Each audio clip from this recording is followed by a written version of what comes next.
like to start by remembering somebody who was very, very dear to us, Swami Agnivesh, a mentor and a beloved friend to so many of us in human rights movements in India and around the world, and also interfaith causes for justice. Swami Agnivesh was a lifelong fighter for the rights of the most marginalized in India and the world, particularly bonded laborers. He was beaten up a few times in recent years by Hindu nationalist mobs. He left his body on September 11th, just a few days ago, just shy of his 81st birthday. If Swami Agnivesh had been here and hale and healthy, he would surely have been a speaker in our conference. Let us infuse every panel of this conference with the fighting spirit of Swami Agnivesh and of justice. And now, a warm welcome to all our attendees to the inaugural conference of the Reclaiming India Alliance's conference, Reclaiming India at 73. Reclaiming India at 73, Indian democracy at a perilous crossroads. We hope to make this an annual event. The 5 core organizations that have come together as the Reclaiming India Alliance are Indian American Muslim Council, India Civil Watch International, Global Indian Progressive Alliance, Students Against Hindutva Ideology, and Hindus for Human Rights. I'm also grateful to all of our supporting organizations and media partners for standing with us. There's a slide that shows our wonderful supporting organizations. I wonder if you could see that. Thank you. Let's just take a second to read over these names of incredible organizations. Many of them are in India, and it takes a lot of courage to put your name on powerful dissent. Throughout the course of the 2 days of Reclaiming India, you will hear from brave activists and visionaries from India and their counterparts in the United States. We are especially inspired by and grateful to all those who are speaking from India directly, in spite of the grave risks that must be recognized. Before I invite my brother, Dr. Manish Madan, to share his welcoming remarks, I'm tasked with going through some ground rules. The full conference program can be found at our website, reclaimingindia.org. Some panels are pre-recorded and others are live, and panels will be interspersed by delightful and moving musical interludes. You will use the same link that you joined with today, tomorrow as well. We will not be seeing members of the audience or hearing them because there are too many of you, but there will be the question and answer feature where you can type in your answers, and wherever possible, often during the sessions, speakers and organizers will answer your questions, and we promise that any questions we don't get to, we will find the answers from the speakers and publish the answers on reclaimingindia.org, and we pledge to that. Other than that, brief introductions of speakers that will be made through the conference, we are not reading out the full speaker bios, which are at the website, reclaimingindia.org. We urge all of our panelists and organizers to mute their audio and video while another session that is not theirs is happening. We want the speakers to have their video on, and all the rest of us who are organizers and speakers to have our videos off and muted. What we are showing in each panel, each recorded panel, is an edited version of a conversation that is at least twice as long, sometimes 3 times as long.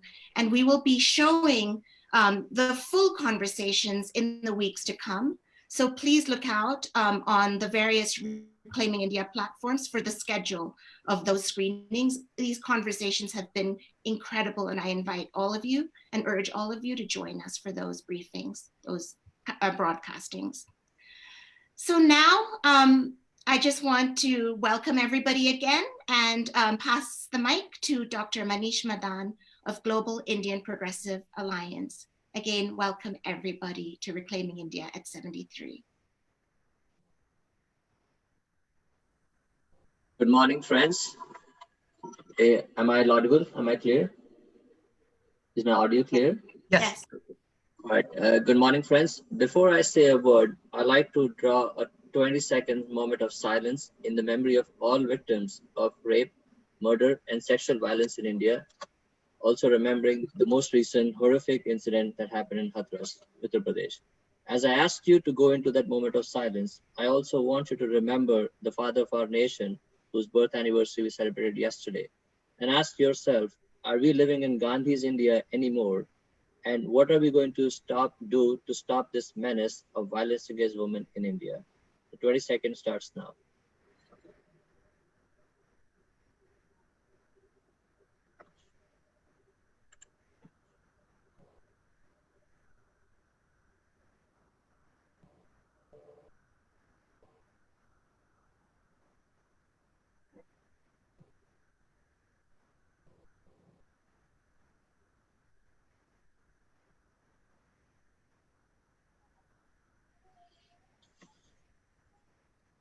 Right. All right. On behalf of the entire team of Reclaiming India, I welcome you to this inaugural edition of Reclaiming India Conference. This is Dr. Manish Madan, Professor of Criminal Justice at Stockton University in New Jersey. But here, and importantly, I speak as a private citizen and as founder of the Global Indian Progressive Alliance. As progressive Indians, we stand for bringing people together towards building progressive communities driven in the pursuits of facts, liberty, rationality, advocacy, and social justice. We aspire for progressive values beyond the lens of religion, caste, ethnicity, race, gender, etc. Our anchor, like many of us, hinges on education, advocacy, and social justice. Reclaiming India began in many of our heads a while ago, and it came to fruition when some of us sat down, ideating it, spending hours thinking about what do we want to look India for? What does reclaiming India mean to all of us? And why is it so important in today's time? So here we are, and allow me to give you a brief introduction on that. Reclaiming India, as my colleague Ms. Vishwanathan pointed out, is a joint initiative of the global Indian diaspora, representing diverse voices, issues, identities, and their intersections.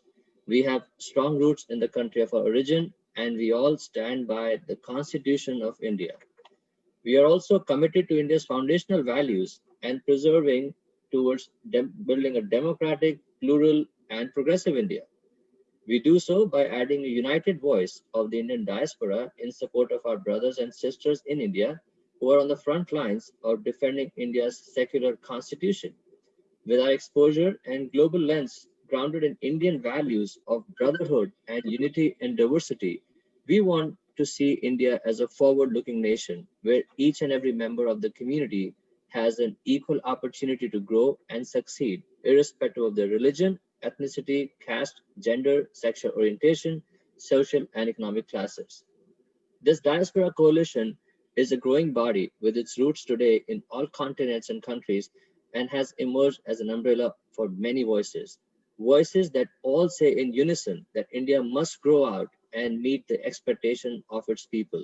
The last man and woman who sleeps hungry, the child who cannot get education, the people who cannot afford good health care, the youth who cannot get employment today or have the necessary skills required in the 21st century world. Reclaiming India also has emerged as an initiative to be a voice of many Indians who find value in the core, basic, and fundamental tenets described so beautifully by Mahatma Gandhi. And he said, and I quote, "For I can see that in the midst of death, life persists. In the midst of untruth, truth persists. In the midst of darkness, light persists." Unquote. And today, we all stand here for reclaiming India that values each and every life, that grounds itself in universal truth that all men and women are created equal, and let there be light to guide us through these dark times.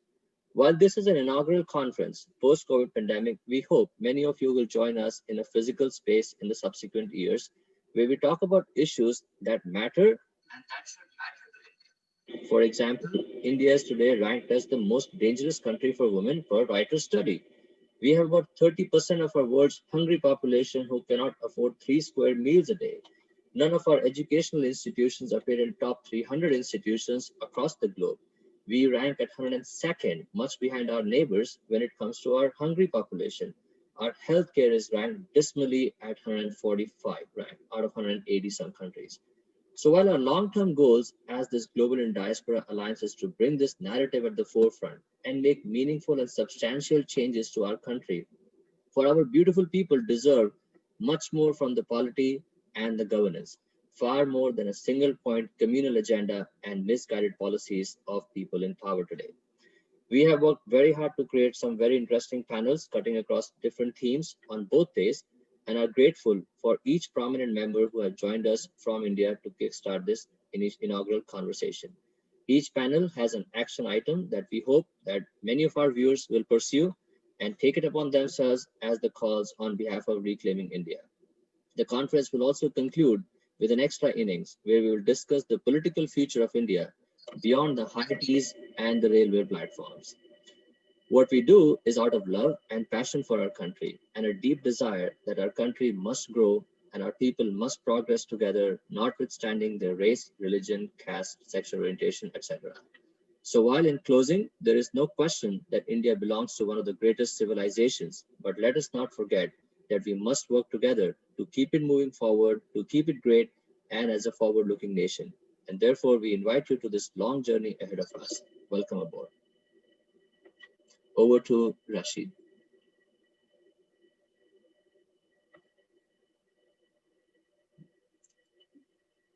Over to our colleague, Mr. Rashid from IMC. Actually, Khalid Bhai from IMC. I'm sorry, yeah, over to Mr. Khalid Ansari. All right, thank you so much, Madan and Sunita for starting the event and everyone for joining the event. So thank you again for so much for participating in this event today to celebrate our shared goal of reclaiming India. I am representing the Indian American Muslim Council, the largest advocacy organization of Indian Muslims outside India. IAMC was established to promote our common values of pluralism, tolerance, and respect for human rights that form the basis of the world's two largest secular democracies, the United States and India. Today, India's democracy is facing an existential threat. This threat stems from the fascist ideology of Hindutva and its deep nexus with crony capitalism. Hindutva is distinct from Hinduism, is pursuing its fascist goals by targeting India's institutions and destroying its plural character. On behalf of IAMC, I would like to thank you for your resolve in combating this hate-filled ideology. The devastation caused by this Hindutva virus is not limited to the religious minorities, Dalits and Adivasis, but also the economic misery is heaped on the poor, including women, students, and the working class. The demonetization caused immense suffering to the poor and the owners of small businesses, while the ill-conceived and ill-executed lockdown uprooted millions from their livelihood. The migration of such a large number of people from cities back to the villages actually made the pandemic worse. Instead of timely relief to those impacted most, the Hindutva diehards were busy stoking Islamophobia and empty ritualistic shows of national resolve. Criminalization of dissent has intensified in unprecedented ways in India, and the closing of Amnesty International is yet another blow on civil society, human rights, and free speech in India. The following facts demonstrate how deep the problems are. As many as 42,480 farmers and daily wagers committed suicide in 2019, an increase of about 6% from the previous year.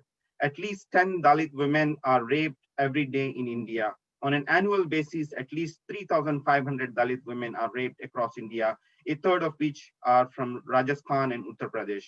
About 21 million salaried employees lost their jobs during April to August 2020 per the Center for Monitoring Indian Economy. With more than 6 million cases and 100,000 deaths, India is battling the second largest coronavirus outbreak in the world. And yet the government continues to mislead the nation that it is doing a good job in serving the people.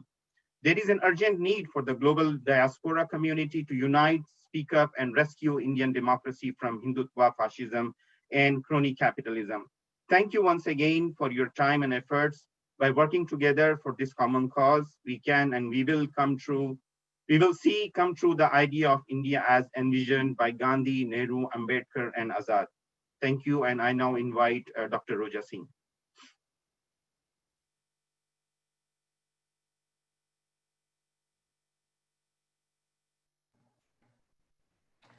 Thank you so much, Khalid Bhai. I believe in an India envisioned by Dr. Ambedkar, who states, "Ours is a battle not for power, but for freedom and reclamation of human personality." I am Roja Singh. I represent Dalit Solidarity Forum in the USA, and I also teach in St. John Fisher College, Rochester, New York. At this moment, we acknowledge the pandemic of sexual and caste-based violence against Dalits in India that predates the virus. We gather as a global community of human rights defenders, and we condemn the rapid increase in Dalit women unable to defend rights to our bodies and self-respect, as we are repeatedly devalued, raped, and mutilated. Just 3 days ago, it was yet another death following a horrific rape and torture of one of us, an innocent young Dalit girl in Hathras, UP. It is no coincidence that the predators are upper caste and male. They chose to perform this cultural ritual of exhibiting a habitualized caste-based masculinity rooted in Hindutva. We strongly condemn such a pattern of horror, structurally backed by state actors and political machinery. We mourn with a grieving family and friends, left daughterless, powerless, and speechless. We are outraged by the police burning her body as a Dalit woman who did not even deserve a loving goodbye from her family. In 2018, almost 3,000 Dalit women were raped. 871 of them were minors. 8 Dalit women are raped every day at least. Justice will begin to rise on the horizon when caste-based identities, rhetoric, and pride are destroyed as Dr. Ambedkar imagined it to be. We are now going to observe a moment of silence, remembering victims of rape and violence, and also the 99,773 Indians who've died in the COVID pandemic and many lives destroyed that remain unaccounted for, and for the countless victims of communal mob violence, police brutality, rape, and sexual violence and caste atrocities.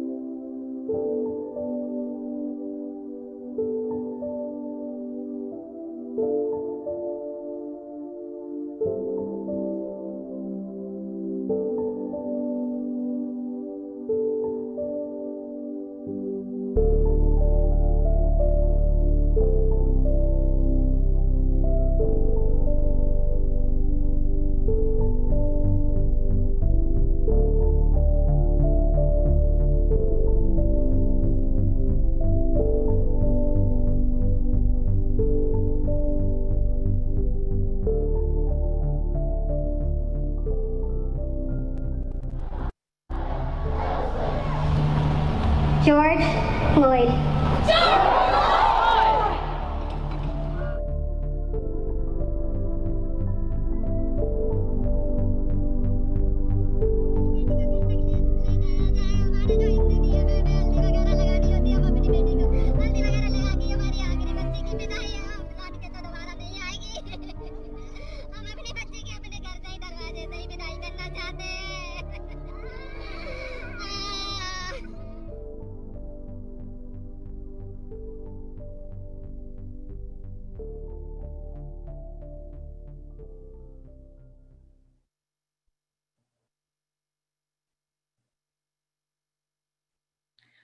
I am pleased to recognize Suchitra Vijayan of the Police Project, who will introduce our much anticipated inaugural speech to throw open this exciting virtual conference with over 1,000 direct attendees from all across the world, plus Facebook Live. Over to Suchitra.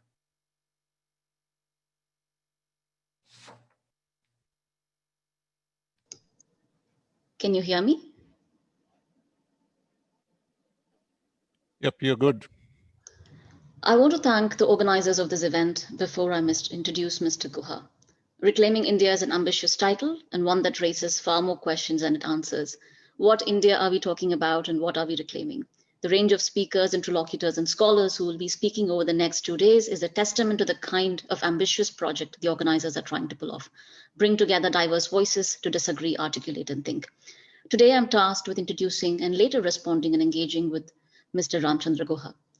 It's a difficult job to introduce someone like Mr. Guha. He's a historian and author and one of the country's most read public intellectuals. But today I'm choosing to introduce him as a citizen of the Democratic, Socialist, and Secular Republic of India. I'm also going to introduce him as a dissenting citizen who on the 20th of December took to the streets and joined the protests against India's new Citizenship Act and was later arrested. He was, however, lucky he was released. Right now, there are hundreds, if not thousands, of young people, writers and scholars and activists who remain imprisoned for exercising their right to dissent.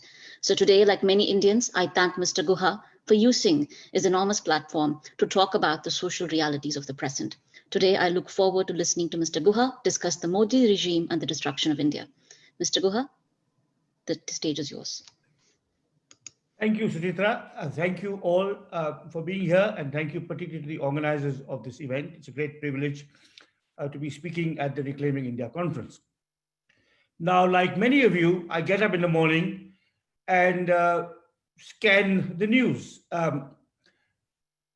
both on my phone and my computer, and also, since I'm a relatively old man, on print. And two items this morning struck my attention, which speak directly to the theme of the conference and particularly to my talk, which is entitled How the Modi Regime Destroyed India. The first news item was from Forbes magazine, and it was highlighted, I beg pardon, it was titled, Modi's Economic Failings Dim India's $5 trillion Dream. Modi's economic failings dim India's dream. That was the first news item. The second item was a tweet from the famous director and television personality Karan Johar. And it said, drawing inspiration from our Honorable Prime Minister, from whom we also seek sustained guidance, we, the members of the film fraternity, are privileged to announce our plan to celebrate the 70th year of Indian independence in 2022. Now, I don't know whether Mr. Karan Johar had the permission of the entire film fraternity to express his devotion and worship of the Prime Minister, but he did so. Now, these two news items, the Forbes story on a declining economy and the self-abasement of a very prominent, successful, famous, rich Indian in front of the Prime Minister, partly encapsulate what is wrong with our country today, and of course, who and what has caused it.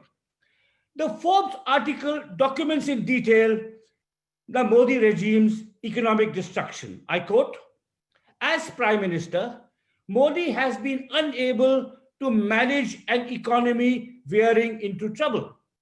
Nowadays, conversations overseas, that's outside India, focus on whether India could be the first member of BRICS, Brazil, Russia, India, and China, to get downgraded to junk status by rating industries. So India might be the first member of BRICS, the once much lauded BRICS, to be downgraded to junk status.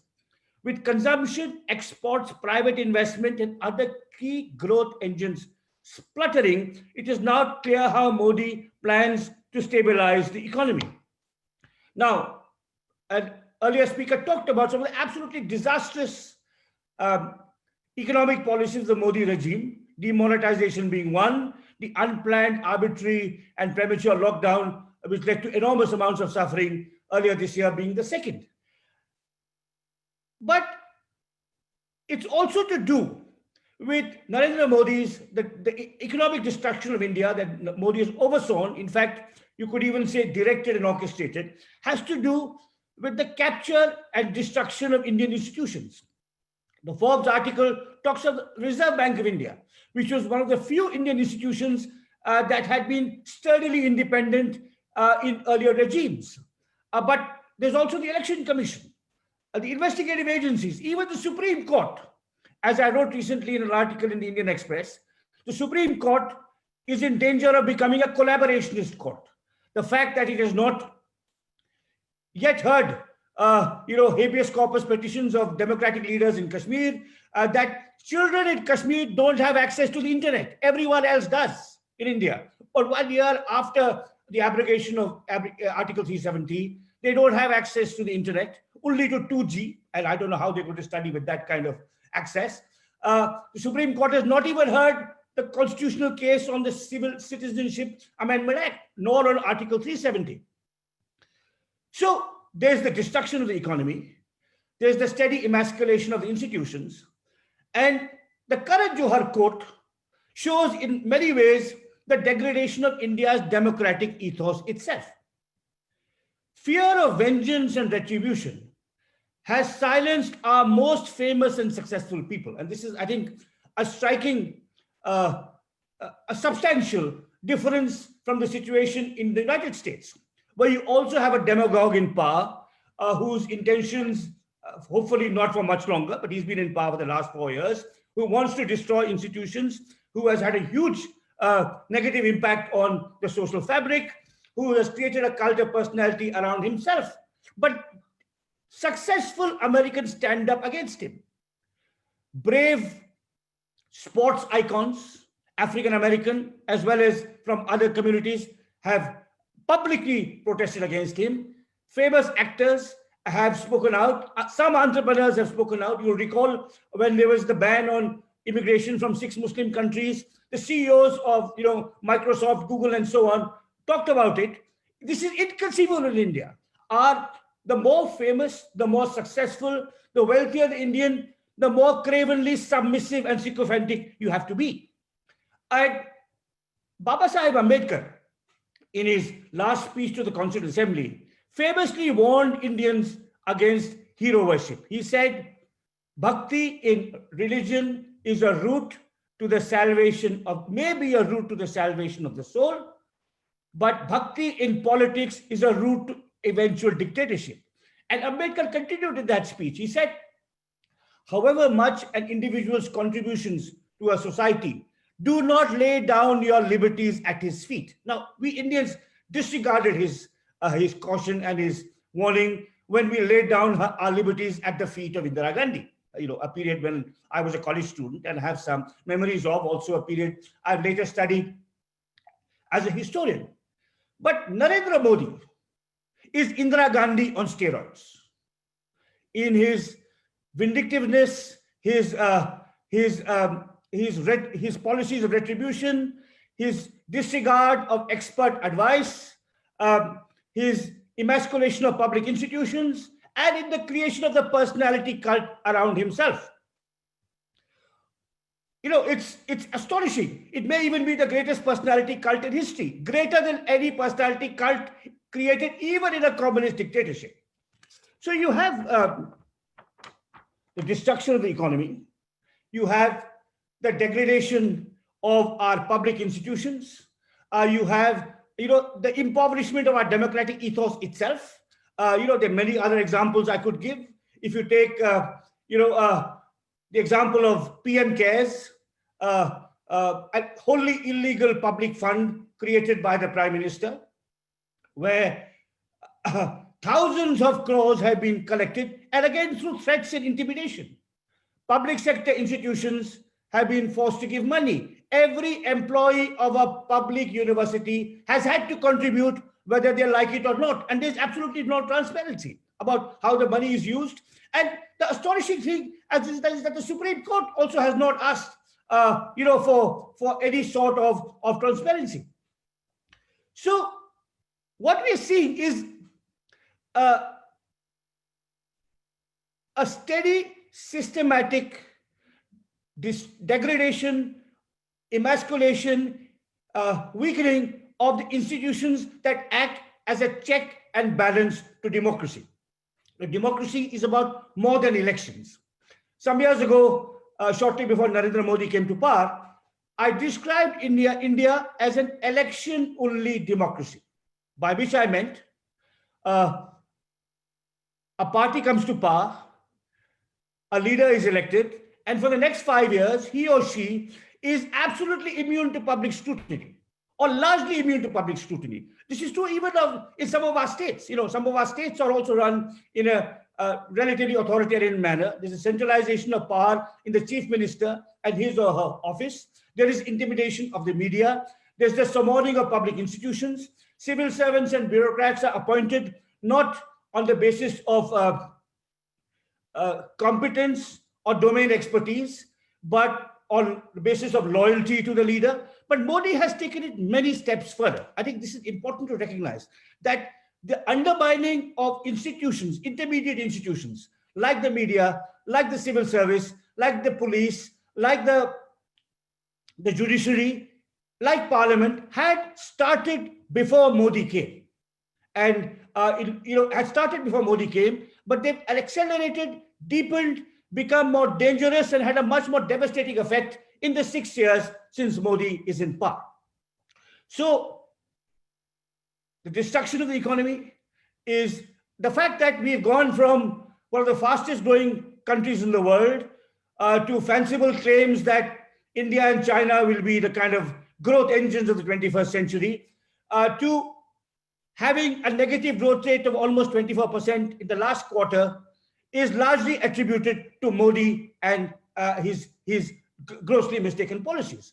Our democratic ethos, our public institutions, and to these must be added the assault that the Modi regime has conducted on India's already vulnerable social fabric. Again, as a historian, I don't mean to say that these problems did not always exist. From independence, Indian society has arguably, and I'm not going to rank them in any order of vulnerability, but there are 4 discriminated, disenfranchised social groups in India.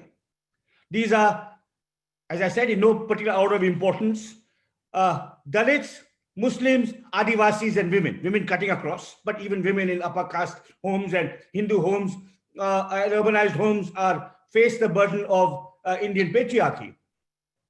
And Modi and his regime, the Bharatiya Janata Party, the RSS, did not invent Hindu or Indian or Islamic patriarchy. Modi and the RSS did not invent discrimination against Dalits. That goes back centuries. Discrimination against Muslims particularly has greatly intensified ideologically, not just politically and at the ground level, but also ideologically in the Modi regime. I think what happened last year, the persecution of the Kashmiris and through the abrogation of Article 370, which is a clear message that India cannot have. Modi's India cannot have a Hindu country, cannot have a Muslim majority state. It can have Christian majority states, as in the Northeast. It can have a Sikh majority state, as in Punjab. These exist on sufferance, but Muslim majority state is absolutely inconceivable. Followed by the Citizens Amendment Act, which was illegal, immoral, and absolutely discriminatory. So I'd say that in particular, the demonization, the disenfranchising of Muslims, the threats, the intimidation, the harassment has massively intensified since Modi came to power 6.5 years ago. Alongside have been the attacks on Dalits and women. We started this meeting by observing respectful silence in memory of the victim of upper caste violence in Hathras. And if you look at what the response of the UP police was, I mean, it was that a state could hide the traces, not even allow the family to have a dignified cremation of someone who had such an awful death, could now tell lies about what happened, to seek to cover up things, to cordon off the whole district and keep everybody out so that no one can come. Most recently, to demonize a brave female journalist who first shone the spotlight on this awful atrocity is a sign of the absolute visceral majoritarianism, a majoritarianism that is religious, that is caste-based, and that is patriarchal. The fifth, you could say, dimension of India that the Modi regime has undermined is our environmental security. Now, there's a great deal of talk, of course, rightly, about climate change. And almost the only true thing Donald Trump said in the last presidential debate, almost one of the few true things he's ever said, was India's lack of responsibility when it comes to global climate change. But the domestic environmental problem is even more grievous. Our rivers are biologically dead. Air pollution in our cities is the worst in the world.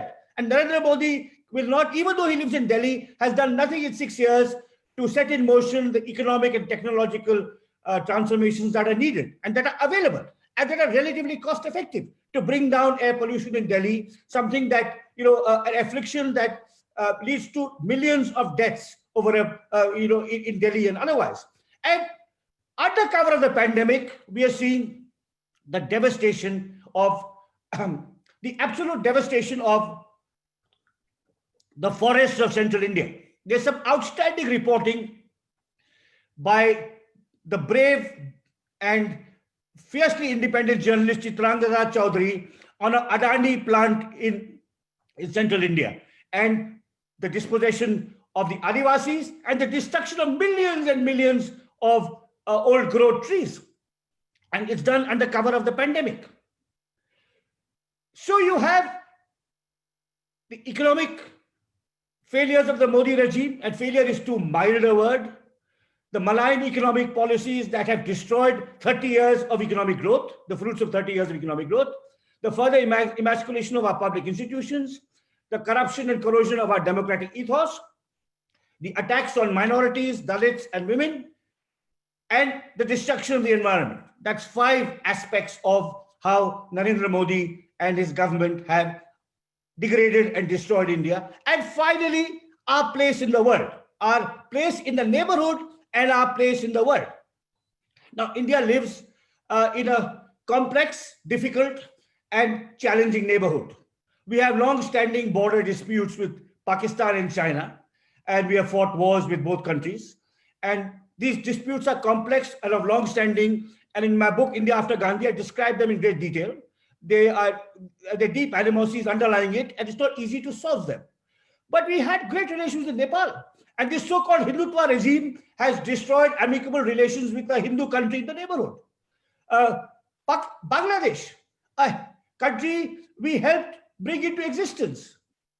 We've alienated them, by we I mean our government has alienated them particularly through our arrogance, our condescension, and particularly through the Citizens Amendment Act, in whose framing and in whose propaganda, the Home Minister essentially said every Bangladeshi is a termite. So we've lost the neighborhood, even Maldives. And of course, our standing in the liberal democratic world has precipitously declined because of the intimidation of the press, the harassment of civil rights organizations, and the abrogation of Article 370, the going back on a solemn constitutional promise, and the Citizens Amendment Act, which is everywhere being seen as what it is, despite all the spin the ruling party has tried to put on it. The CAA has been seen clearly and starkly as what it is, a discriminatory piece of legislation when read along with the proposed National Register of Citizens will make Indian Muslims, the large community of Indian Muslims, second-class citizens. So I've enumerated for you 6 ways in which the Narendra Modi regime has degraded, weakened, shamed our republic. Let me take myself and all of you back 12 years. When India celebrated its 60th anniversary of independence in 2007, there was a great deal of cheerleading.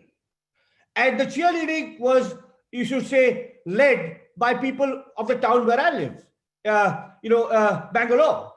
Entrepreneurs of Bangalore who said, look, who kind of gloated. They said, once upon a time, India was bracketed with Pakistan. We have dehyphenated India and Pakistan and bracketed it with China. We are just back from Davos. I met one of these entrepreneurs back from Davos, and he said, look, in Davos, they're talking about Chin India, the Asian century, in which India and China will kind of march along together. And I warned my friend, I said, look, firstly, let's give some credit to the politicians who laid the foundations of the Republic, to people like Gandhi, Ambedkar, Nehru, Patel, Kamala Devi Chattopadhyay, Sarojini Naidu, and so on, who laid the basis of a democratic and plural society. Without national unity, without pluralism, without freedom, you could not have had the economic growth you have. And secondly, I also said, it's rather premature to see us as claiming the world. And you know, the fall since 2007, I mean, is extraordinary. It's absolutely precipitous. And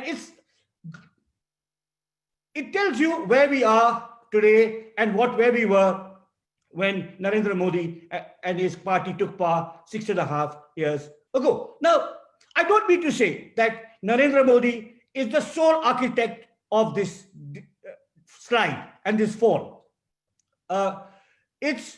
He's had accomplices in his party. The opposition has been extremely weak, but he has certainly played an absolutely central role. Now, some of you will remember that at the time of the 2019 elections, Atish Tashir wrote a brilliant cover story in Time magazine where he called our Prime Minister divider-in-chief. Now, as a consequence, he lost his OCI status.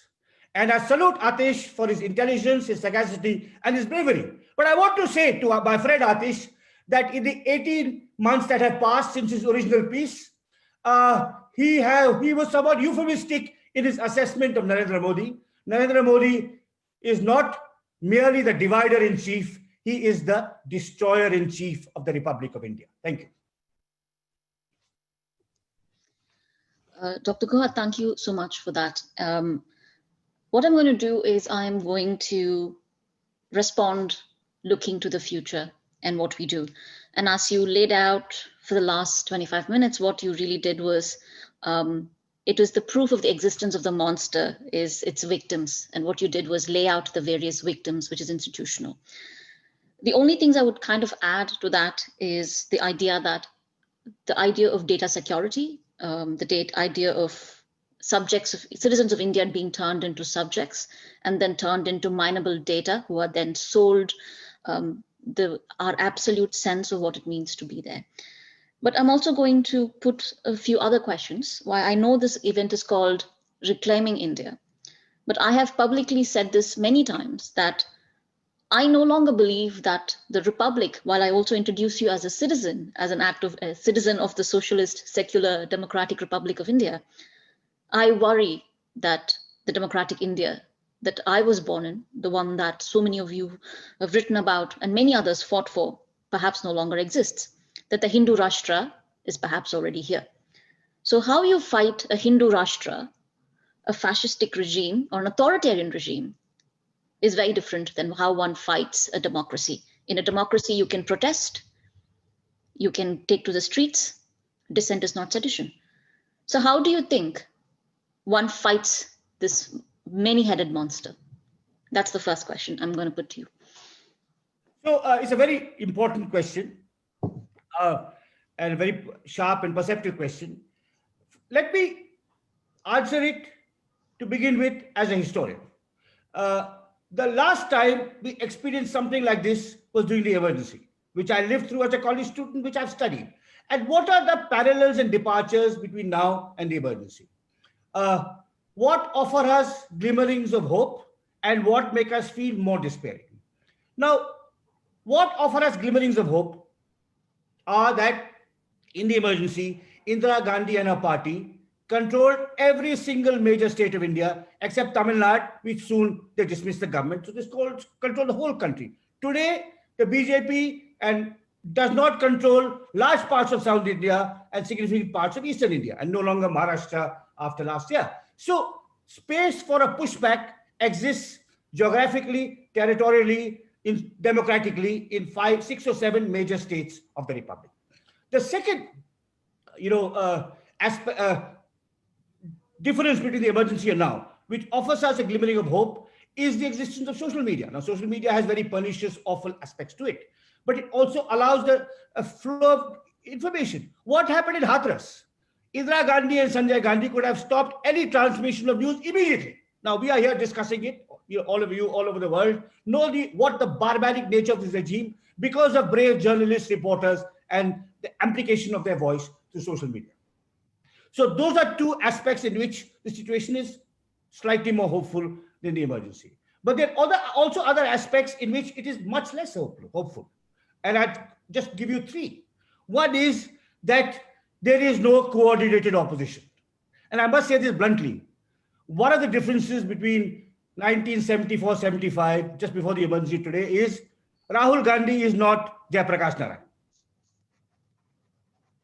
There's no kind of mobilizing a credible figure who can mobilize a countrywide opposition. A second difference is that Narendra Modi is much more systematic in his ruthlessness than Indira Gandhi ever was. He has an apparatus called the RSS, and it's so in that sense it resembles sort of the Italy of the 20s and 30s. And I wrote a recent piece comparing Mussolini's Italy and Modi's India today. And the third and the most dangerous difference is what you talk about. That Indira Gandhi, for all her faults, and there were many, was not a Hindu majoritarian. She understood and respected the religious and linguistic diversity of our country. Apart from Hindu majoritarians, the Modi regime are also Hindi majoritarians. They want to impose their language on everyone. And Indira Gandhi had traveled all over India. She had studied with Tagore. So she knew something about this, right? So, and in that sense, the last aspect is, as you point out, particularly dangerous, because even if Modi and Shah and Adityanath go, the poison they have left behind in the minds of ordinary Indians will remain. And that remains our greatest challenge. Now, as you pointed out, it was rare for me to go onto the streets. I was inspired or moved by the brutalization of the students in Jamia and JNU by the police in Delhi, which I again saw through social media. And because I'm a biographer of Gandhi, Hindu-Muslim unity is vital in my mental frame. So I don't want to prescribe. I mean, I cannot prescribe. I'm a scholar. I'm a writer. I write in the press to communicate my views. I care deeply about the degradation of our republic. But it's wrong for me to prescribe, except to say this, that we need a coordinated opposition. We need to not only political opposition, but moral and intellectual and ideological opposition, which your wonderful conference is helping us to begin. Professor Guha, I really want to go and have ask you about this idea of opposition. Perhaps we are thinking about this opposition in a wrong way. Yeah. Why should they? I mean, I've been a critique of the Congress policies, but I do think that Rahul Gandhi and his sister yesterday trying to make an effort, mobilized, if not for political reasons, at least because there's media behind them. But apart from them, can we think of resistance as beyond political resistance? Can we think of resistance that individuals take on? Because eventually, I cannot rely on just opposition leaders to fight for my fight. So how would you respond to that moment of people as the act of resistance? So absolutely right. I mean, I think the anti-CAA protests were exhilarating for that reason. The day I was detained, there were several hundred people in the detention center with me. There were students, there were lawyers, there were Muslims, there were Hindus, there were Christians, there were young people, there were middle-aged people, and there was no one from the Congress party, even though the Congress is the major opposition party in Karnataka. But the pandemic crushed that hope of a kind of, in a sense, a countrywide, decentralized, organic resistance from the bottom up, led by remarkable young leaders, across India of different kinds. And the pandemic allowed the Modi regime to get after them. Now, of course, most recently with the amendments to the FCRA Act and so on. But I completely agree with you. I think civil society resistance, even individual acts of defiance. If you go back to the emergency, the day the emergency was implemented, Fali Nariman, who was additional Solicitor General, resigned. Bagaram Tulpole, who was general manager of the Durgapur Street plant, resigned. Shivaram Karand wrote a letter, the greatest Kannada writer ever, the greatest Kannada public ever, wrote a letter, incredibly moving letter about returning his Padma Bhushan. So absolutely.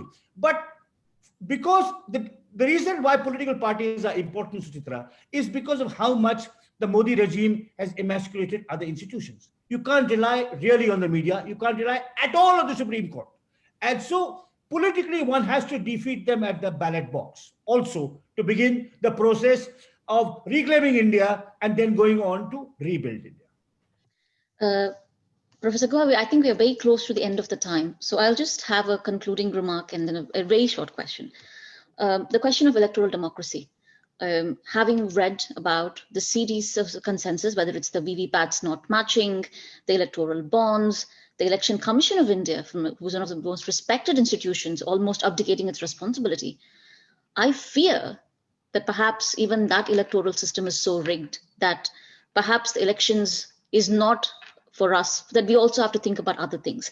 Having said that, since again, as we're running out of time, what do you think are the acts of, because the call on all of these sessions is to end with one thing that everybody can do or take away. What is your ask for Indians in India and also the global diaspora? What can they do? First about elections, yes. I mean, at the list you add electoral bonds, which are basically the crony capitalists funding the regime.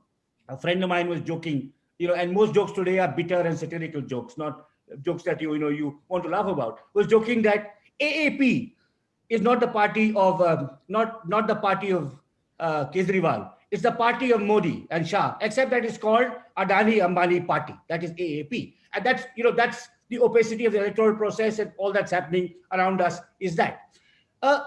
Again, so I agree with you that there's a problem with elections. There's a wonderful civil society organization called the Association for Democratic Reforms. I urge all of your viewers and listeners to go to their website. They have a series of brilliant proposals that can be enacted without a constitutional amendment to make elections freer, more transparent, accessible to the common person. They were endorsed by a previous chief election commissioner, Dr. S.Y. Qureshi, who's one of the best CECs we've had. But of course, this election commission won't take it. So even elections, we can't push back against. But I will, again, with due respect, apart from saying that individuals, communities, social groups must resist, apart from also warning everyone against the poison of Hindu majoritarianism. In our neighborhood, Islamic majoritarianism has killed Pakistan's prospects. 40, 50 years ago, Pakistan was actually more economically self-sufficient than us. It had a vibrant creative culture. I mean, we used to watch their dramas and their films and so on. And I think wedding fate to state will destroy all of us. And that's why I'm happy for the participation of many groups in the organizing committee, Dalit activists, Muslim activists, and also Hindus against Hindutva. That's the one thing I would warn my fellow Hindus, that going down the path of Hindutva, you think it'll put Muslims in their place, but it will damage and destroy you as well. Professor Guha, thank you so much for your time today. This is a private ask. I will end with a private ask, is that I think someone like you, who is well known, going to protest and being arrested, made it to the New York Times. I hope, as somebody recently tweeted, the streets are raging again. As the streets of India rage again, I hope you will again extend that solidarity, take to the street, because you taking to the street means that it gets all the media. Thank you so much. And I thank organizers for this evening.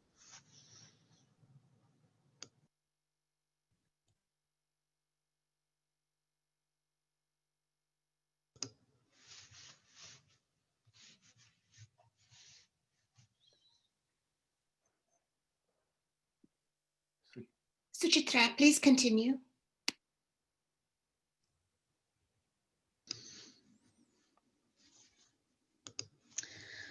I'm also tasked with the job of reading an important solidarity statement for Kashmir. The following is the statement for Kashmir. The fight against Hindutva should not be a fight to return to the status quo, but create a better community built on justice, freedom, and equality. The fight should acknowledge the long years of military occupation and violence endured by the Kashmiri people, the recent settler colonial project, and their ongoing struggle for freedom, dignity, and justice. The abrogation of Article 370 and 35A was accompanied by an unprecedented communication blockade and digital siege, the longest in the history, and a tool of repression, which the UN called a form of collective punishment without even a pretext of precipitating offense. I want to thank the organizers for organizing the event and also giving me the opportunity to read the statement. Thank you.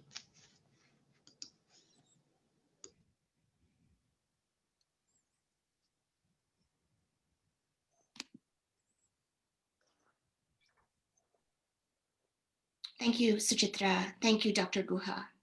And thank you to everybody who's with us today. As you have understood, the groups that came together as Reclaiming India are a diverse group of diaspora organizations, each with a different mandate. What unites us is our love for India, the country that our families hailed from, and our deep concern for the crisis of democracy in India, and our commitment to stand with those in India who are bravely fighting for human rights, religious freedom, indeed, their very lives. As Indians fighting for the survival of our democracy, we do need global allies and global awareness. As Indian Americans, we need to stand with other minorities in the USA who are fighting for their rights and their lives. I am so excited to announce this opening plenary, a conversation between Professor Raj Mohan Gandhi and Reverend Dr. William Barber, building the beloved community, an inclusive, egalitarian, and peaceful democracy.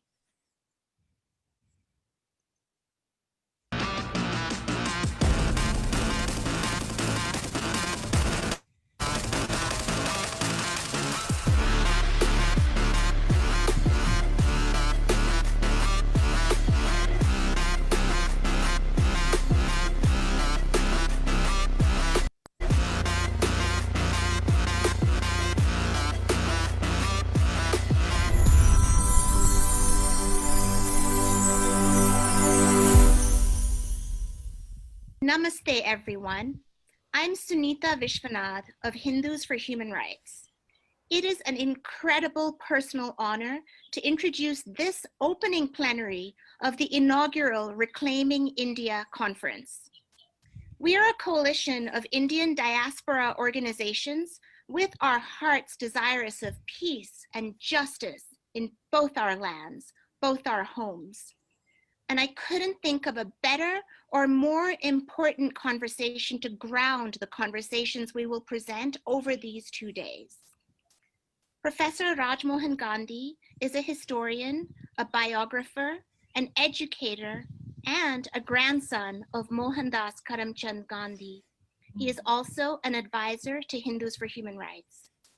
Reverend William Barber is a Protestant minister and a co-chair of the Poor People's Campaign, and he is continuing the legacy of Reverend Dr. Martin Luther King Jr. The fight for justice, democracy, and truth is a moral fight.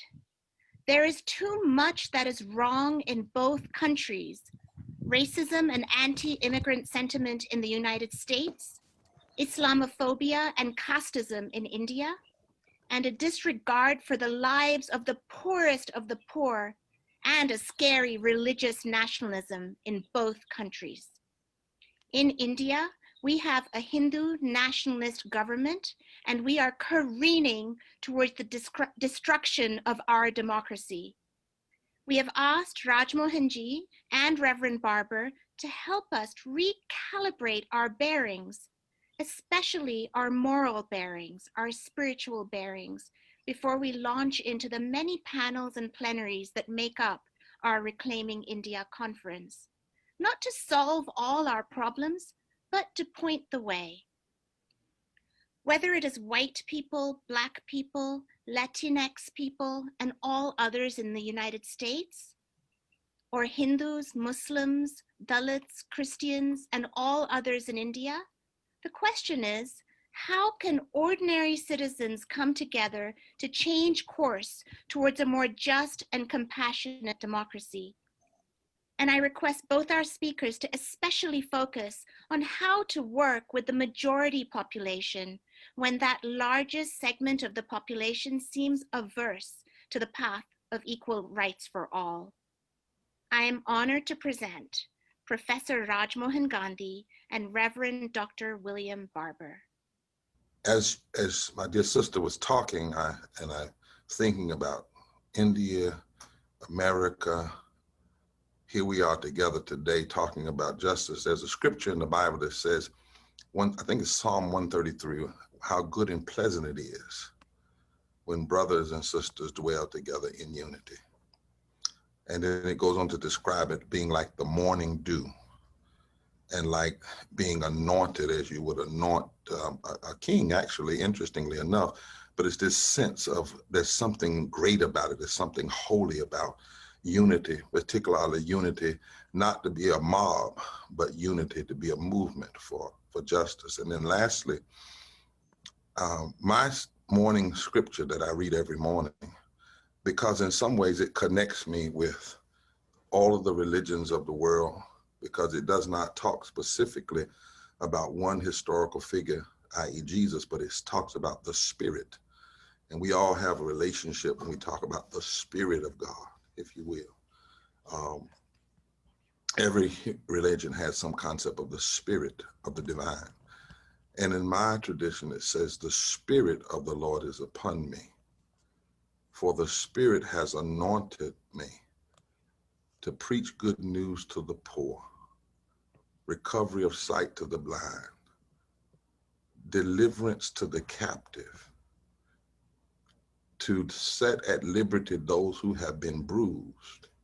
And then it says, and to declare that this is the year of the Lord to act.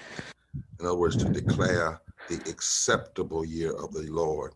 In other words, the year in which God says, I'm tired of all the division. Everybody is welcome.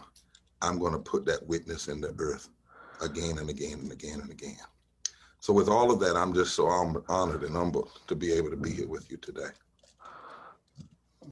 In the year 1936, that is 84 years ago, Howard Thurman, this amazing man, theologian, philosopher, he was then dean of Rankin Chapel at Howard University, and his wife, Sue Bailey Thurman, and their friends, Edward and Finola Carroll. They met Gandhi in the Western Indian town of Bardoli, 1936. And Gandhi had a wonderful companion secretary, a man called Mahadev Desai, who was with him for 19 years by this time, from 1917 onwards. And he says that Gandhi was more excited about meeting this delegation of African-American figures than he had been for any other meeting until that point. He was absolutely excited. And then they met for 3 hours. 3 hours. We're talking about 1936. And Gandhi asked Reverend Thurman detailed questions about slavery. Was intermarriage by this time between whites and African Americans legal? Was it being allowed? And Sue Bailey Thurman spoke about lynching. They had a very serious discussion. And at the end of 3 hours of conversation about the situation in the United States at that time and about the situation of India, which was still struggling for independence, it was struggling for Hindu-Muslim friendship, it was struggling for some equality for the Dalits, the untouchables of India. At the end of that 3-hour conversation, Gandhi said, and this was recorded at the time, both in India, and then when Howard Thurman returned to the US, he recorded it in the United States. Gandhi said, well, it may be the African Americans will teach non-violence to the whole world. Wow. 1936. So this is what he said then. And this earlier this year when the Black Lives Matter thing happened and so much of America was out on the streets in a disciplined way, in a non-violent way, fighting for equality, fighting for solidarity. I said to myself, once again, Gandhi's incredible prophecy all of the African Americans was being fulfilled. So I wanted to relate this story to you as a prelude, as the beginning of our conversation. India, with 1.3 billion people, which has tried to be a democracy for all these years after independence in 1947, almost 70 years or more. So this country now is facing a very serious assault on our democracy and some kind of destruction of democratic rights, of human rights, of the notion of equality. Not yet a attempt to change the constitution, but an informal imposition of inequality, especially directed at the Muslims and the Christians who are a minority in India, and at the Dalits, the former untouchables who are at the bottom of Indian society. If, as you say, as Howard Thurman said, as Martin Luther King Jr. said, as Reverend James Lawson said to me just a few days ago, that Gandhi gave something inspiring and useful to the African Americans at an important time in their life. I now make a request and appeal to you. Please do something for India now in return. Coming and telling, the first goal of always of moving towards speaking out in truth is to get the truth. And sometimes with the way in which the media is focused like a laser on just what's in this country, we do not hear these larger truths, but we must hear these larger truths, and we must connect it to the rest of the world. Kinds of things happening in India where the very voices, the very religious voices, if you will, moral voices, end up choosing sides. And many times, too many of them choose the side of authoritarianism or the side of rugged, raw nationalism. And then, and there was this split. So, but it was 70 years of trying to be a democracy. And what did America also do that's very similar to this 70th year for India? America tried to build a democracy on an internal caste system to some degree. Yes. Because, see, it was in 1619 with Bacon, in the 1600s, it was at Bacon's Rebellion that there was a decision to decide certain people were Black. Race was not a category, but there was a deliberate decision, and it grew out of when Black and white people formed a coalition to fight against injustice, to fight against some people who were trying to rule their lives. And the power structure said, we can't have this anymore, so we're going to make certain people Black, and we're going to make a caste system called slavery, and that is how you're born is how you live. If you're born a slave, you're always a slave. And it was this caste system that never really was dealt with when the democracy decided to call itself a democracy. So all of its founding words, and as Dr. King used to say, we have the high blood pressure of creeds and the anemia of deeds. And all of this, the high founding where we the people, we hold these truths to be self-evident. It was built on top of this caste system of slavery. Yes. The words of the democracy, just like the words of the Constitution of India, the Democratic Constitution of India, says one thing and calls for one thing. The legacy of Mahatma Gandhi calls for one thing, but it's built on top of this system of caste, this system of untouchables, and so so we need to have that conversation, because in some ways, India in her 70th year or plus is in a very similar place, not exactly, not identical, but in a very similar place, some similarity than America was in her 70th year. And it took a war to get it, and we still haven't gotten it right, totally. Gandhi was convinced, he felt very deeply that India would embrace equality, embrace nonviolence, embrace love. India would be a nation for all, and it would fight for its freedom. But in 1934, a year and a half before the Thurman-Gandhi meeting, two things happened. There were two attempts on Gandhi's life by representatives of the higher caste Hindus. They were angry with him for two reasons. That he wanted equality for Muslims along with Hindus. They didn't like that. And he wanted the hierarchy, the high and low in Hindu society to end. So there were two attempts on Gandhi's life. And Gandhi also saw there was a pushback against the idea of everybody being equal and getting equal rights. And so to some extent, Gandhi kind of saw that for India to embrace equality and non-violence, non-exploitation, non-hierarchy was going to be a very tough challenge. And Gandhi has this insight that there is, in the African-American spirit, the community, there is sacrifice, there is suffering, there is love of God, there is reaching out, there is searching, and Gandhi gets this inspiration which he shares, that the African Americans may be the leaders of the world in this new revolution. What it makes me think about is why maybe Thurman was so insistent on going to see Gandhi. Yes.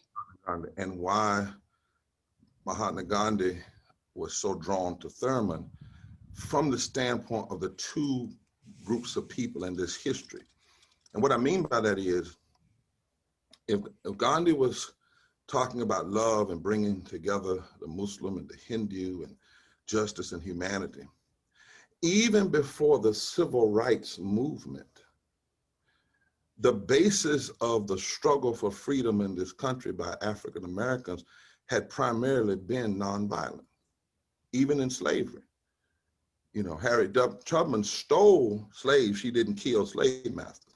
And poor white people, many of them who had been taught to hate Black people, but during the Civil War, they came to see that ultimately injustice and slavery and authoritarianism would kill us all. And first would always kill the poorest, because the slaveholders used the poorest whites to fight the war.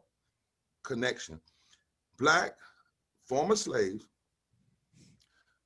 free issue, and poor whites. They came together and they founded something called fusion politics. They came from different places, but they had a vision of what had to happen so that the nation could move forward. So if you will, the nation could have another birth, another founding. And they basically decided that freedom wasn't enough. You had to have full citizenship. And that full citizenship needed to be rooted in our deepest moral values, our deepest spiritual values. And that had to drive how we would reshape our constitutional values. That what has to happen even today in America, and when I hear you mention what's going on in India, what has to happen in India, and what has to happen in every democracy that ever has been founded, but it didn't clean up some things at the very beginning, and that is reconstruction. But let me say this, that what you have said is so immediately relevant to India.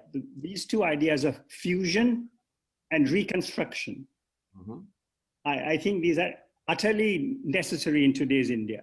And of course, in today's United States. I wanted to mention a couple of recent things about India. Last year, 2019, the present Indian government passed a law which profoundly troubled everybody in India. And this law was like this, that India has many neighboring countries. And the law said that if refugees from these neighboring countries come to India, and they want citizenship of India at some point, their path to citizenship will be simplified, will be made easier, provided they are Hindus or Sikhs or Christians or Jews or Buddhists, but If they are Muslims, there will be no path to their citizenship. So for the first time, religion was introduced as a criterion of citizenship. And there was a very great movement all across India over. And in the end, through an amazing nonviolent movement, somewhat similar, this happened in December of last year and January and February of this year, that there were marches on the streets of India in many, many cities, like the marches we have seen this summer in the United States. And that is why in those very moments, it is the requirement, the faith requirement of those of us who know better and who know love and who know just, and can talk and can challenge those that are doing that without hating them. You know, but understand that they've been captivated by, if you will, the spirit of authoritarianism. They've been, and many times operating deep there. A lot of what we see in these Indian America is those that have held power. I believe in my heart, Brother Gandhi, a lot of it is, as the nations grow and as the people grow and as the demographics grow, the people who have kept the power, took the power, stole the power, held the power, benefited from the power, and done all kinds of things to people to do it, have a fear that the people that now are coming up are going to do the same thing to them that they did to us. And that's not our intention. I apply it now, whether you're in India or in America. I believe there are 5 interlocking injustices that are facing. Systemic racism, and it plays itself out maybe one way in India, one way here, but it's still systemic racism, right?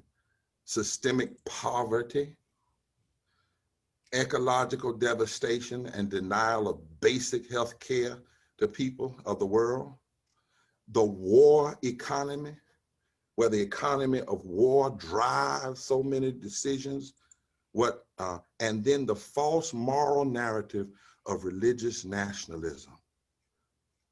Those 5 interlocking injustices threaten the very soul and heart of the world, and I believe can only be challenged by movements that are rooted in deep love, deep justice, deep humanity, and movements that are willing never to choose killing to stop killing,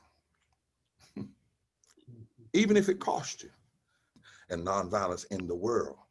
And so maybe we need to make a pledge that says, okay, here's the deal. I'm going to live the rest of my life like I might have only 48 hours of breath left.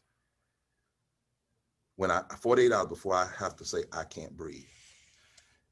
And then I'm going to look at what is most important for me to use my breath doing. What's most, since I only have 48 hours at any time, that's a possibility, then I can't be wasting breath. I can't waste breath destroying people. I can't waste breath being quiet when I ought to be speaking up. I can't waste breath hating. I can't waste breath trying to kill people. I can't waste breath on religious nationalism. I can't waste it because I only got this 48-hour period possibly. And it's real clear now. And so what we're going to do is decide we're going to live like that, whether we live 48 more years or 48 more days or 48 more months. We're going to wake up every morning and say, I might don't, and the old folk and the slaves and the civil rights movement, they used to sing this. This might be my last time. This might be my last time, children. This might be my last time. Might be my last time, I don't know. Then they would say, so I'm gonna fight on until my last time. Fight on until my last time, children. Fight on until my last time. It might be my last time, I don't know. And in our countries, those who are the remnant, we are both the remnant and the salvation. Injustice, caste systems, injustice systems rooted in hate, invariably have their own destruction already woven in it. You just can't hold it for so long. And ultimately, it's going to implode. It's going to fall in on itself. I mean, history has shown us that. If it wasn't so, all of the great nationalist, authoritarian governments of ancient would still be existing. But all of them imploded, all of them. I hope, Reverend Baba, that we will continue this and that we will find ways in which people of Indian origin, Indian Americans, other Asian Americans, African Americans, and white Americans, and everybody will fight on the basis of what you have outlined. As I say to the young folk, you're not new. Don't be so smart. Don't be so arrogant to think you're the first ones that have done this. You're not even the first ones that have come together black and white. It may be more on TV now, more people see it, but every moral movement has had diversity in this country and around the world. Yes. What you are is just, all you are is in your time. It's your time now. And what you have to hope that in your time, with all of this, the things at your disposal, you do it a little bit better than those that did it in their time.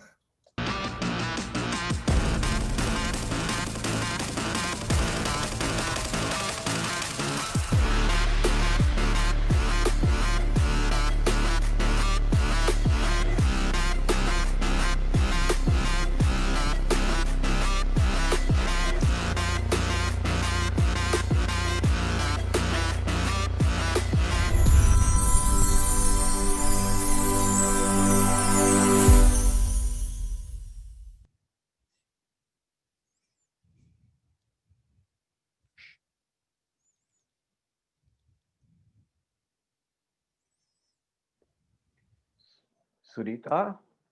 Raju, you're up next. Okay. Hi, everyone. I'm Raju Rajagopal of Hindus for Human Rights. My task today is to bring to you some musical and video interludes throughout the program that goes along with our themes. And I would like to start with a clip from a Kabir movie, which brings to our mind the work of Kabir, which is so relevant today.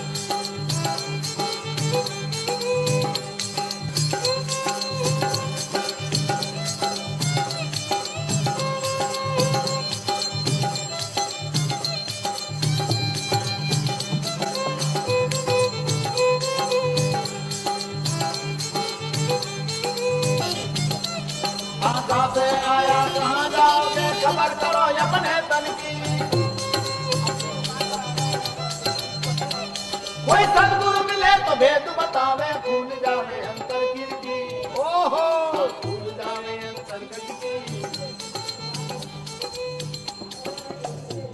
अरे हिंदू में आया कहाँ जाओगे, खबर करो अपने तन की। आका से आया कहाँ जाओगे, खबर करो अपने तन की। कोई सदगुरु मिले तो भेद बतावे, भूल जावे अंतर कीर्ति, ओहो भूल जावे अंतर कीर्ति। उस सदगुरु से उस सत्य की चेन के साथ जुड़ने के लिए बाहरी बनावट करने की जरूरत नहीं, अंतर से झकाझक हुआ की जरूरत है, भीतर से साफ हुआ की जरूरत है। इसीलिए तो कबीर कहते हैं कि हृदय माही आरती और मुख देखा नहीं जाए, और मुख तो तभी देखिए जब दिल की दुविधा जाए। परंतु अपन ने कहीं करी मालूम, उन्हें बैलगाड़ी की कागली रही, उन्हें कांच का ऊपर लीप लाप कर दी और बाद में मुन्नू देखा तो मैं कहीं न गया, वो मैं कहीं न गए नहीं आना। और वो काले के जाति की, धर्म की, मजहब की, मत की, पंथ की, ऊंच की, नीच की, अमीर की, गोरे की, काले की, लड़की की, लड़के की, औरत की, आदमी की, ये जब तक दूर नहीं होगी नहीं तब तक सुमरन हम कर ही नहीं सकते, ये बिल्कुल पक्की बात है। संतों का कहना हम नहीं करेंगे। माला मुंदना तिलक छापा तिलक भरत में रहती, हर गावे बजावे लोग जावे, खबर नहीं अपने तन की, आदि खबर नहीं अपने तन की। हिंदू मुस्लिम दोनों बुलाने खटपट माया रियायत की, जोगी जंगल से कसेवड़ा लालच माया रया भटकी, अरे लालच माया रया भटकी। अरे कहाँ पे आया कहाँ जाओगे खबर करो अपने तन की। मूल ये नहीं है कि हम हिंदू हैं, कि हम मुसलमान हैं, कि हम सिख जैन ईसाई पारसी हैं। मूल चीज वो है जिसकी वजह से आप और हम सब जिंदा हैं, उसको पकड़ने की जरूरत है, उसके साथ जुड़ने की जरूरत है। तो जहाँ मूल से अलग हटिया कि गया, कहीं ना कहीं बंधवा को काम हो जाएगा, अनेक बंधन से बांध दिया एक बेचारा जीव, और केवल छूटे आपने और केस बतावे जीव। सदगुरु कभी ना हमेशा बांधो को काम नहीं करे, छोड़वा को काम करे, परंतु हम तो कहीं कर मालूम हूँ इना खंबा से बंधियो, ये इना खंबा से बंधिया न हूँ इनके कुछ थम मारे छोड़े दो, नहीं मारे के थम मारे छोड़े दो तो संभव नहीं। बंदे को बंदा मिला न छूटे कौन उपाय, अरे कर बंदगी निर्बंध की, जो पल में लेगा थोड़ा है। कहे कबीर सुनो मैं साधु आवागमन मेरा भटकी, विसाप अरे आवागमन मेरा भटकी। अरे कहाँ पे आया कहाँ जाओगे खबर करो अपने तन की। कोई सदगुरु मिले तो भेद बतावे, भूल जावे अंतर की। ए भाई भूल जावे अंतर की, ओहो भूल जावे अंतर की, हाँ हाँ भूल जावे अंतर की।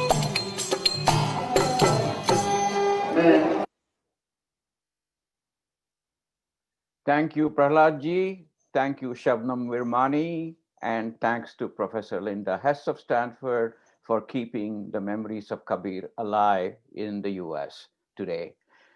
We now move on to the panel discussion number 1. And I would call on either Punya, if he's online, or Sunita to say a little bit about this panel discussion before we play the video of it. Thank you. Hey, Raju. Good morning. How are you today? Doing fine. Thank you. Perfect. Thank you all very much. Pranams. Good morning and good evening to everyone who's joining us today. My name is Punya Upadhyay, and I'm delighted to have this opportunity to present this panel on Hinduism and what it means for all of us. In some ways, this is a conversation that we're having among Hindus, and we can all see the limitations of some of the discussion we're having. I am speaking with Professor Anantanand Rambachan, who is a renowned scholar and has really done some excellent work in the idea of engaged Advait, and Pandit Vishwambar Mishra, who is the Mahant of the Sankat Mochan temple in Banaras, the most famous Hanuman temple where Tulsidas finished writing the Ramcharitmanas and saw Hanumanji manifest himself. He is also a professor at ITBHU and teaches microelectronics.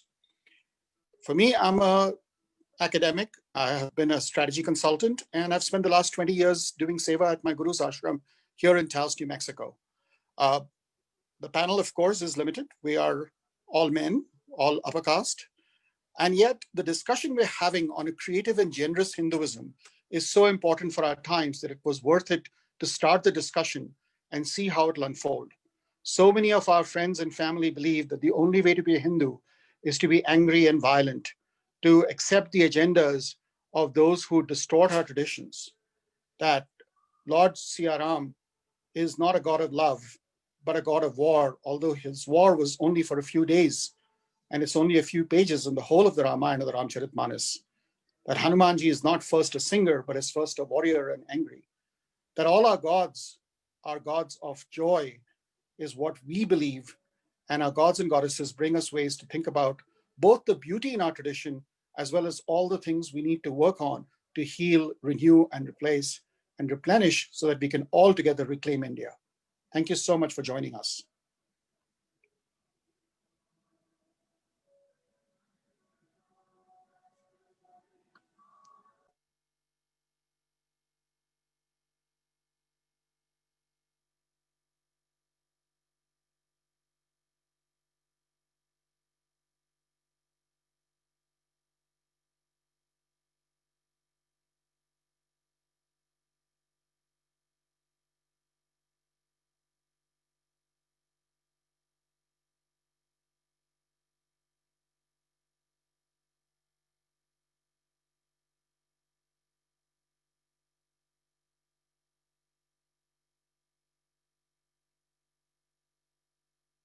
we're very lucky to have Mishraji and Rambachanji with us today.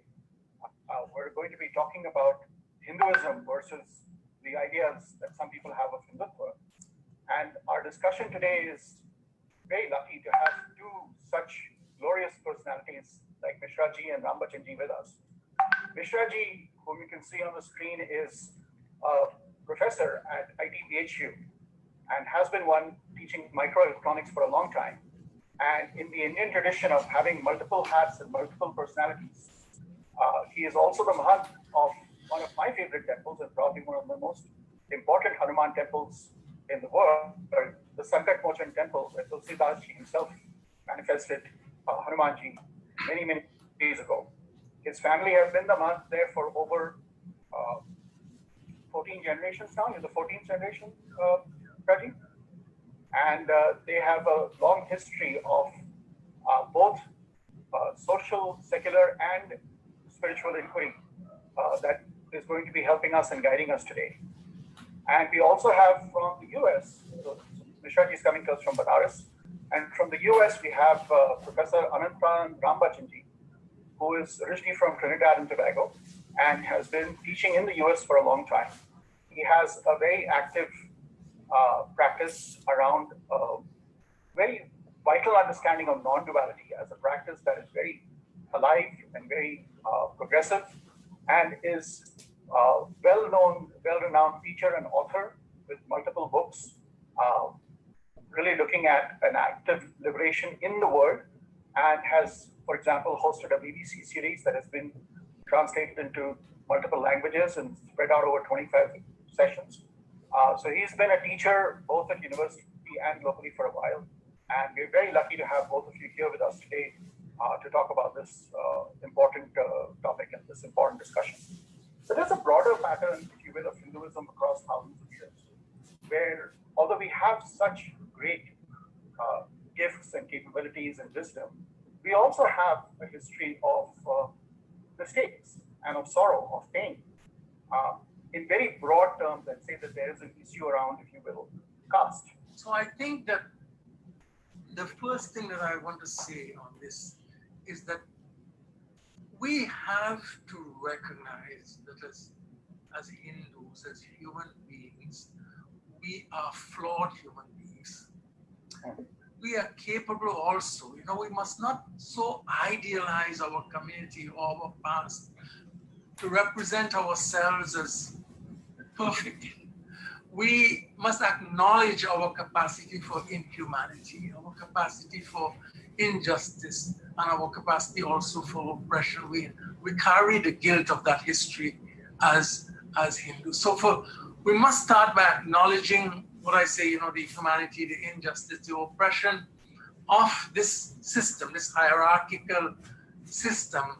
And also, whatever we might think about it, I'll try to come to that. We have to recognize also that it has been legitimized by certain interpretations of the Hindu tradition, by appealing to certain Hindu teachings and Hindu doctrines. So we have to recognize that. I say that because of something that troubles me a lot in contemporary discussions of caste, which is the tendency to apologetically explain away the system, this caste system, as a creation of foreign intervention. As though, we had no caste system until we had these communities coming inside of India. And history does not support that argument. We know that, by 400 CE, we had standard features of the system in place. And we have to acknowledge also that in spite of, of course, India is a changing nation, and a lot of good things are also happening in India. We have legal frameworks in place. In spite of that, I think we also have to acknowledge that too many Hindus still, I'll put it this way, too many Hindus still define the meaning of Hindu identity over and against those who are considered to be of lesser and lower word. That should not ever be a part of defining one's self-identity in relation to the diminished value of the other. So we need to develop also a discourse of self-criticism. We need to see caste as one historical expression of a system of human oppression and domination that sanctified itself in the garb of religious validation. And we, as I said, we are not exempt from this susceptibility to corruption of power and the tendency to value ourselves by devaluing others. Having said that, Punyaji, I must say that, and this is where I take my stand on these matters of patriarchy or caste. So I must say that although caste has sought and continues to seek legitimacy by appeal on certain interpretations of the Hindu tradition, there is a theological vision at the very heart of the Hindu tradition that invalidates the assumptions of caste, and I would include patriarchy, the assumptions of inequality, impurity, indignity that are the foundations of this system, and nourished by this vision. We have a chorus of prophetic voices, ancient and modern, protesting caste as a betrayal of the core spiritual vision of the Hindu tradition. Like we can think of so many examples, both from south, north, east, west. Tiruvalluvar, Tirumalar, Basaveshwara, Ramananda, Kabir, Eknath. How many great teachers of the Hindu tradition there who have stood for and spoken about the sisterhood and brotherhood of all human beings. And they, of course, sometimes their impact has been limited to the religious sphere. Our challenge today is to disseminate it to the social sphere. To use this vision of human dignity to transform and to work against social injustice. And, even right on to contemporary people, Narayana Guru, Arya Samaj founders, Swami Dayananda Saraswati, our late friend Swami Agnivesh, they were all important voices. And I want to also remember him as part of our conversation as a great Hindu teacher who we recently lost, and who was a great supporter of the work of progressive Hindu tradition. So we must be prepared, in other words, to acknowledge and not deny the truth of it, but also to contest it from within our tradition on the basis of the rich and deep vision that we have of human dignity, human equality, human inclusivity. As Ram says, and I also quote, Purusha Napumsaka Nari Vahi. It's a very beautiful Uttarakhand. Purusha Napumsaka Nari. I cite this verse, Punyaji, because he speaks here about men and women, and he speaks also about people who belong to other genders. Purusha Napumsaka Nari Vahi. Jiva Chara Chara Jete. Whoever you are, living beings, we can expand the category. Sarva Bhav Bhaja, who celebrates and worships me in love. Kapata Taji, renouncing hypocrisy, is dear to me. A very inclusive expression of divine love, and this is what our Hindu tradition is about. But today, unfortunately, we have made Sri Ram, Sita Ram, the origin, the sustenance, the support of all creation into a small deity, into a tribal deity, into a small garden. This is our tragedy. And this is very unfortunate. And our obligation about what we can do, we have to lift our voices and to speak from the heart of our Hindu tradition about a divine reality that embraces every being.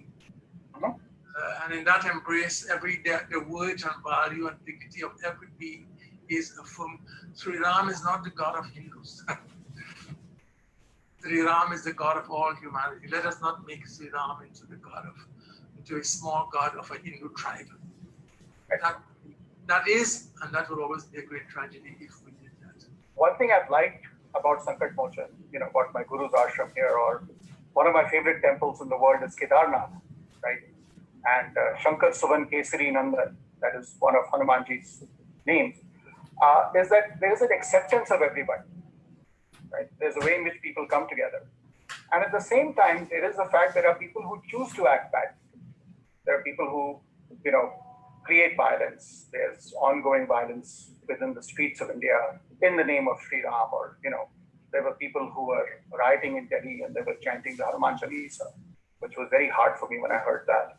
Are there people who misuse this? How do we address these people who are misusing Hanumanji or misusing Ram or misusing Hinduism in general? I think, see, one term which I think probably nobody is using, Yug Dharma. So sometimes it happens, and these type of people are exposed in the society, and society takes its own course. See, unless they do this, they are not exposed. And everybody knows what is the purpose of doing all these things. Everybody is aware of that. And I think this global society will teach them the lesson. And as Dr. Anandanandji has said, Ramji should not be contained in this small philosophy, the philosophy of your need. He is a global deity, and he is deity of the whole globe. He is Parabrahm Parmeshwar, and he is much above what we know and what we exercise in our day-to-day life. He is much above that. So it is beyond, Bhagwan Ram is beyond our imagination. We should only accept. Parbas Jivo Sobas Bhagwanta, Jiv Anek Ek Shrikanta. We are Parbas, but Bhagwan Ram is Sobas. That is the difference. You must understand. We don't have a capability of doing all this nonsense. You must respect the creation of Bhagwan Ram, and I think that is the need of the time, and everybody should understand this. And I think this is enough, and this is a big message also. But I think part of the problem today is this identification of the Hindu tradition with nation, the relationship between religion and the rise of nationalism, where the tradition is now appropriated and limited to a certain definition of national identity. But even more than that today, it is the identification of the tradition with a particular party and a particular leadership. And so when when that identity becomes so fused, so inseparable, then unfortunately what happens is that any criticism of political leadership is received or seen or perceived as a criticism of the religious tradition. But the proper role of the Hindu tradition, as we affirm in Sadhana and in Hindus for Human Rights, is not to be the servant of the state. It's not to serve the state's interests. It's not to be seduced by the state, but to be the moral conscience of human beings. It's to be that moral conscience and to hold the state accountable. But many people don't want religion to play that role. They want a religion that is the servant of the state. And they hope sometimes that perhaps their religion will become the master of the state. In progressive Hinduism, we don't want to serve the state. We don't want to be the master of the state. We want to be the ethical voice, the compassionate ethical voice of human beings. And I think that is what our tradition asks of us. And that is where we must stand. This is beautiful. I want to thank both of you again for responding here, because what I hear from you, that as regular Hindus, as those of us who are walking and living and carry this beautiful tradition in our voices, one theme I heard from you was, Anandanandji, to really talk about our ethical, our caring, our compassion. And Mishraji, part of what I heard from you was courage, that we define ourselves. We don't get defined by anyone else. And this courage to be a good Hindu, to be a happy person, to be generous, to be compassionate. is in many ways what our work is. Our work is not to support anger, not to support greed. It is not to support buildings or things or states or parties. It really is to support humanity, to acknowledge who we have been and then to come forward. So thank you so much.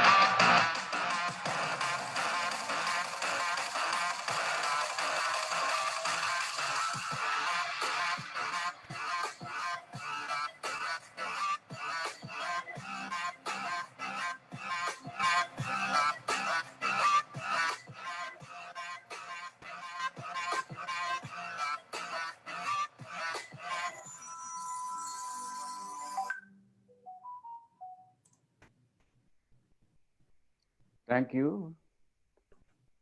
Thank you, Punya. And thanks to the panelists. I just want to say here that all of these pre-recorded panels will be available for full viewing in the next few days. We'll post the details on the Reclaiming India website. And as Punya observed, there's a lot of internal dialogue and discussion that needs to take place among Hindus in our families. And this dialogue is part of that internal conversation that all of us in our own ways need to have. We move on to the next musical interlude. Yesterday was Gandhiji's birthday, and from what I understood, Vaishnava Janato was one of his favorite songs. And here performing Vaishnava Janato under the guidance of T.M. Krishna, who is also an advisory member of Hindus for Human Rights, is a Chennai Children's Choir coming from marginalized families in Chennai. So let's start with that.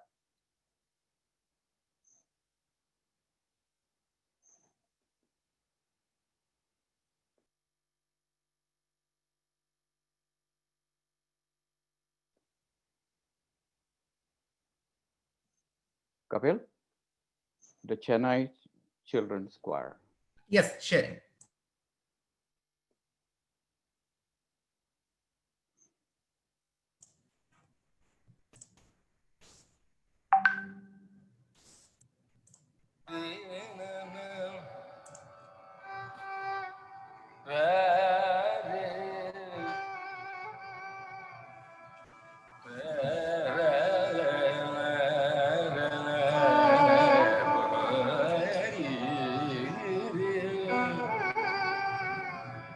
वैष्णव जन तो तेने कहिए जे पीड़ पराई जाने रे वैष्णव जन तो तेने कहिए जे पीड़ पराई जाने रे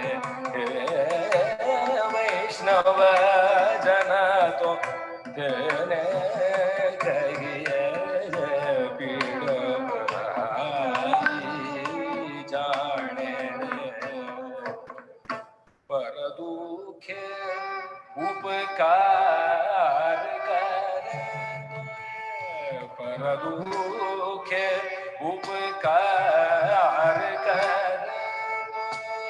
मन अभिमान नाणे रे वैष्णव जन तो तेने कहिए जे पीड़ पराई जाने सकल लोक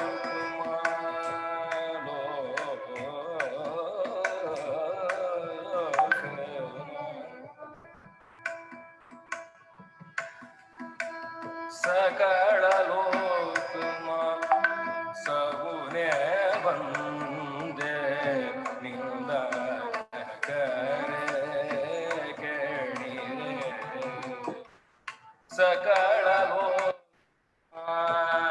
सबुने बंदे निंदा करे केणी रे वाचिकाच मन निश्चल राखे धन धन जननी देणी रे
Thank you.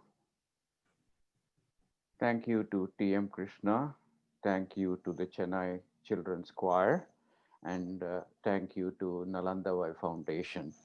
I would like to next pass the baton to the panel discussion number 2, and I call on Dr. Murli Natarajan to take it from here. Well, thank you so much, Raju. The following conversation between Martin McMahon, Professor Jabroja Singh, and me today is a small glimpse into a much longer and ongoing conversation that has been happening in different nooks and corners of our own selves and society, and one that needs to continue long after we have left. To me, it is a story about why and how Dalit lives matter, how Dalit lives ought to matter but do not in fact in our casteist, patriarchal, exploitative society, about how caste conscious, not caste blind, but caste conscious anti-casteism looks like, about reclaiming dignity and humanity of Dalits for the liberation of all, and also about how dominant caste group members need to place our stakes very clearly in order to be a genuine part of this struggle. So let's get into the conversation. Thank you so much to the organizers.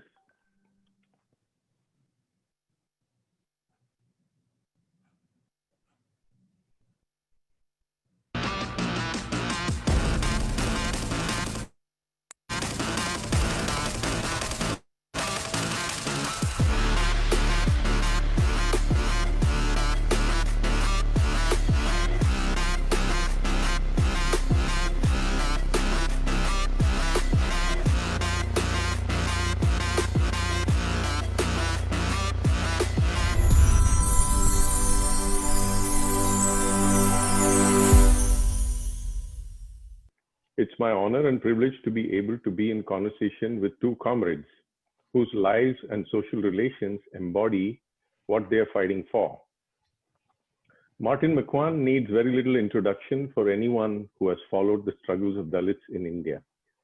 In his more than 4 decades of work, Martin has worked at the local level, for example, building his organization Navsarjan in the wake of the Golana killings of Dalits in Gujarat, an organization that battles for Dalit land rights along with Adivasi rights, to the national level as the convener of the National Campaign on Dalit Human Rights, and also at the international level, where he spearheaded the civil society demands to view caste as a human rights violation at the UN conference at Durban.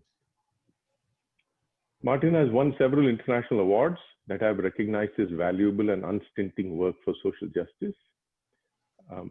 Most importantly, Martin is a joy to meet, to chat, and to learn from, a trait that I believe is grounded by his firm moral compass. Dr. Roja Singh is a dear comrade and colleague, another prominent figure in diasporic and transnational progressive politics and Dalit struggles. Roja is visiting assistant professor at St. John Fisher College and works on the intersections of caste, gender, class, and religion.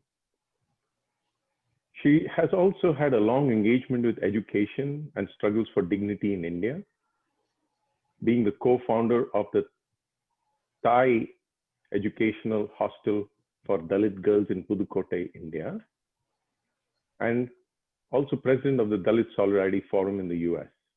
Apart from her various writings on caste, class, and gender, Roja's work on oral narratives and cultural expressions of Dalit communities of women in South India and other indigenous communities has resulted in a very well-received book, Spotted Goddesses, Dalit Women's Agency Narratives on Caste and Gender Violence. I am Dr. Balmuri Natarajan, an anthropologist and engineer by training, who has worked on issues of casteism, labor, and culture in India. I teach at William Paterson University, a working class public university in New Jersey, and take seriously what the radical Black educator, Dr. Bettina Love, names as co-conspiratorial work. So to get this panel underway, our panel, as has been mentioned, is titled #Dalit Lives Matter. It's a theme that sits at the heart of the conference's main theme of reclaiming India in this case. So let us begin, therefore, by hearing from both of you about the title of the conference, Reclaiming India. Reclaiming is, of course, an idiom of resistance to Hindutva, a Brahminical, supremacist, and ultranationalist force that is now clearly fascistic and in control of India. So from your vantage points as activist intellectuals who have shaped Dalit demands for several decades, what is in need of reclaiming by Dalits? What has been lost by Dalits, in other words? What has been taken away from Dalits? And most importantly, also by whom? And over the course of a long history of oppressions, exploitations, and humiliations. I first of all want to acknowledge that I'm sitting on the traditional land of the Seneca Nation, the keepers of the Western Door, the original peoples of the 5 nations of the Haudenosaunee Confederacy. I acknowledge the Seneca community, their elders, both past, present, and future generations. And we acknowledge that many of our institutions were founded upon the exclusions and erasures of many indigenous peoples, including those on this land where I'm sitting right now. And I want to acknowledge my ancestral lands of Sogandi in Tamil Nadu and Chengalpattu district in Tamil Nadu as well. So what was lost? I think for me, in my perspective, I believe strongly, we need to go back to talking about the whole idea of humanity and personhood. So that stands out utmost for me in every conversation that I have and every action that I'm involved in and every piece of writing. For me, the centrality of what was lost was personhood.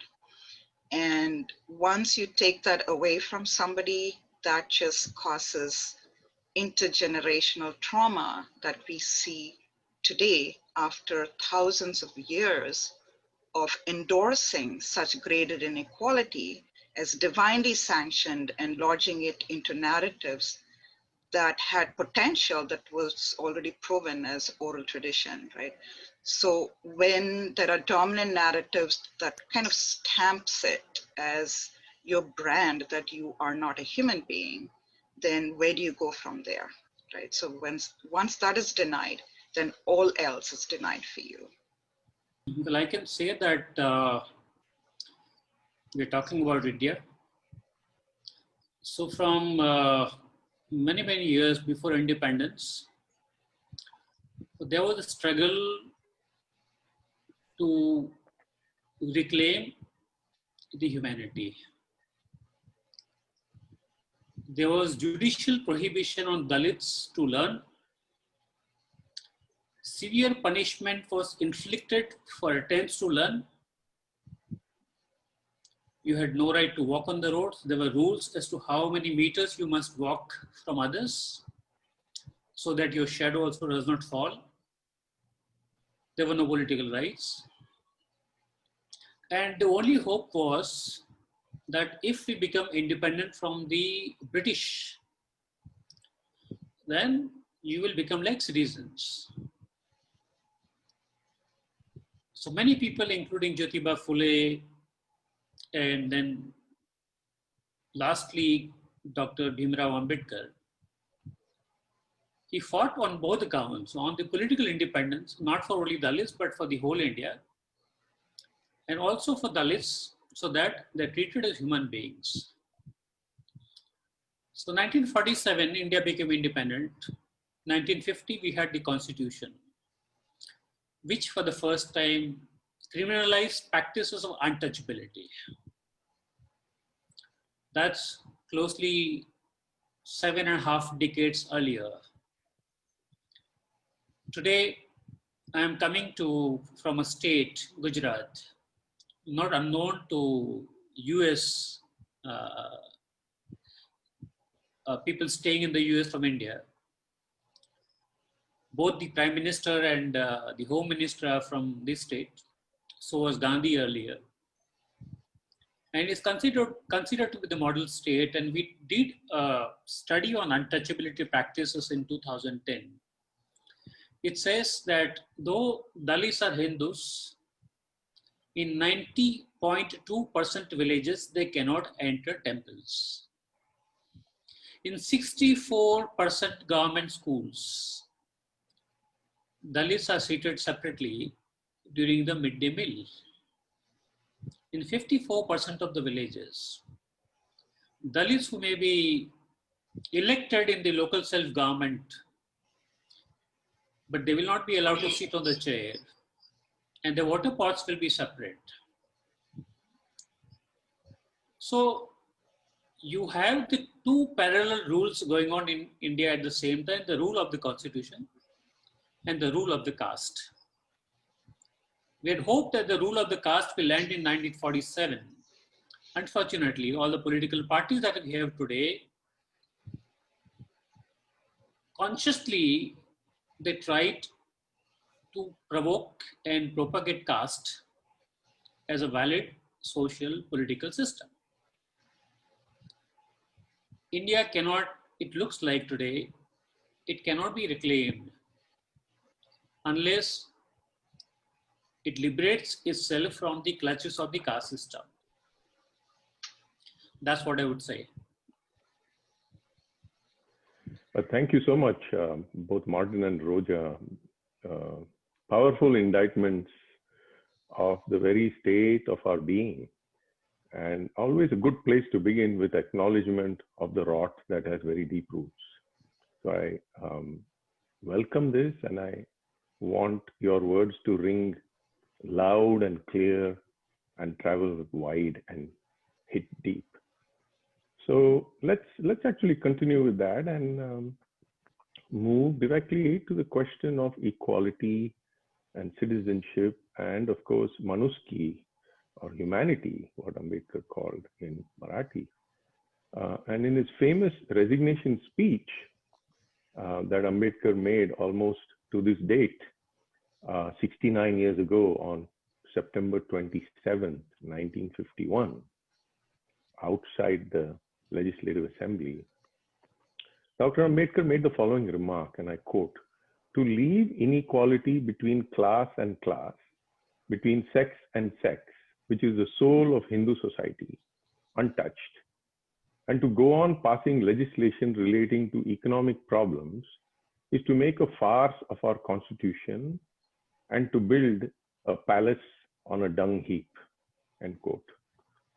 Those are not just memorable words, but they need to be a constant reminder about where we are headed and what we need to do. So Ambedkar was, of course, referring to the Hindu Code Bill and how the votaries of Hindutva at that time violently opposed it. We are today, I would say, in a much worse situation with all the inequalities, social and cultural, all those inequalities intact or even worsened. For example, the Anti-Atrocity Act has been diluted even more. But also many of the economic legislations that were put into place in the early days of the Republic to protect workers and the precariats, and a bulk of them are Dalits and Adivasis and Muslims. Those are also being dismantled very systematically, as with other draconian laws being passed. So what then is the reality of Dalits under the Hindutva regime? What are the possibilities for liberation? Is it, for example, education? Is it conversion? Is it policy changes in the law, social movements? Of course, all of these or something else, and a combination of any of these. I know this is a big question, but I do want us to actually talk freely about this. Yeah, thank you, Murli, for leading us into this thought right now, because for me, looking at what Ambedkar stood for, what he stands for right now, in his language, he does use Dalit social consciousness about rekindling and reclaiming our humanity, reclaiming equality, and he was about education as well, right? So I want to go back to where I started from, because my comments are going to be centered around this dichotomy of humanize, dehumanize, right? So whose side are we on?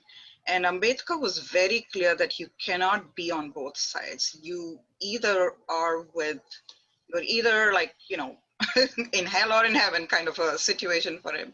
So I think we cannot be both. And if we are, then he points out that there is a personal dysfunction, right? And a collective dysfunction as a culture, so which can only be treated if it's acknowledged and accepted as, yes, we are starting from the premise of a civilization that was founded on inequality. And unfortunately, right, it was lodged into scriptural narrative, so therefore nobody could question it. And so we have clear evidence of language that dehumanizes Dalits and others in the stories that have been passed down to us. So that permanence was ensured to us in the storytelling. And we know the power of storytelling. Once inequality is established in a story that is based and rooted in religious tradition, you cannot erase it. And I think that's what Adichie talks about also, the danger of a single story. And nobody has dared to change that story. So when Dalits are stepping up to say, we want to change that story, you know, we are demonized in the scriptures and the dominant narratives as the other, right? So we want to change the story. And when we step up to release our own language and words to change the story, then we need to be punished, right? So that's the punishment tradition that has been continuing because of this graded inequality institutionally sanctioned by dominant narratives. So, I mean, permanence was just so skillfully and so sophisticatedly done in terms of taking oral narratives, giving it written form, and making sure that it is sort of really engraved on stones where it is indestructible. So it was intentionally sort of, you know, sought after for permanence of these stories. So who dares change the story, right? I mean, if you're from Tamil Nadu, you're probably familiar with the story of the old lady who, you know, who sells the vada, and then the crow comes and takes the vada, and then the fox comes and says, oh, crow, you're so beautiful, sing for me. And the crow sings and the vada drops, the fox runs away with the vada. But somebody decided to change the story and say, well, the crow decided that it was not going to be fooled. And so it put the vada under its leg and sang, right? So that's subversion, right? Lovely. So that's subaltern power. And somebody decided to change the story. And that's the story I told my kids when they were growing up, you know, Kaka vade tukit poche, ana nari eduthu pola vadaya, you know. So that's important for us. Somebody has to change the story. And so for Ambedkar, you know, he challenged the Congress party. He says, I make only one condition. He says, tell me what I shared, where I am to have in the Swaraj. If you don't want to tell me that, you want to make up with the British behind my back, he says, hell on both of you, you know. So he did not mince his words at all when it came to claiming inequality and pointing out the fact that Brahminical elites were cohort with, you know, with the British elite as well. So, yeah, so he points that out in such, you know, stark and poisonous language, actually. So, so unfortunately, that's what we're still seeing today, as Martin pointed out, in the school systems, in the health, you know, care setup, and, you know, in political institutions, you still see, you know, underrepresentation and Dalit children being shunned, right? Being shunned still as being treated as inhuman. So we're still fighting that inequality between.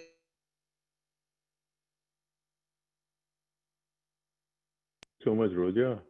Martin? Yeah, I see there's a fundamental problem. And I think Dr. Ambedkar had understood it very well. Unfortunately, today we don't understand it. And so under the scriptures, under Hinduism, what is upheld to be the ideal is the one who claims that I am the highest one, right? Now that's a problematic thing because to my understanding, where there is no equality, there cannot be any religion.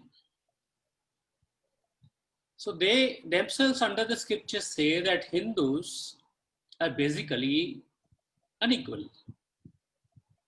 So there's Brahmin at the top and the Kshatriya down, and within the Brahmin there are 40 kinds of people, and 6,000 conglomeration of 6,000 small castes here and there.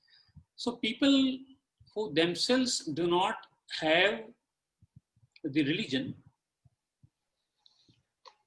to expect that they can help me to reclaim my dignity is absolutely impossible. And therefore, I think that's what Dr. Ambedkar also said, is post-independence, it is not your so-called dharma which is going to liberate you.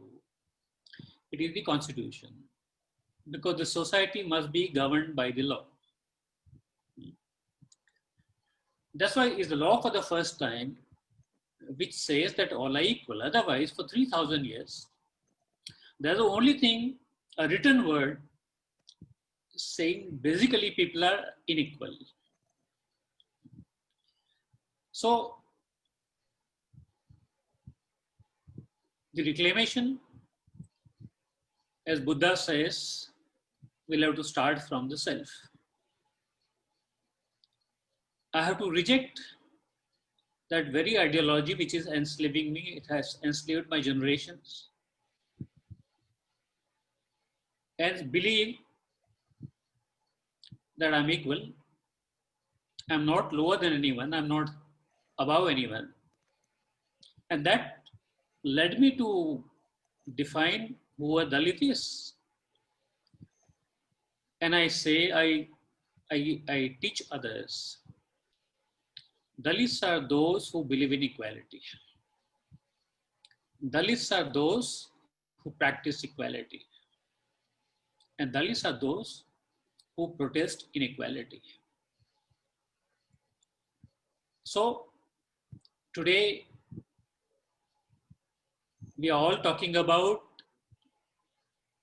India to be transformed into a Hindu Rashtra. What does that mean? It means the imposition of the caste rule to marginalize the constitution. And this is the struggle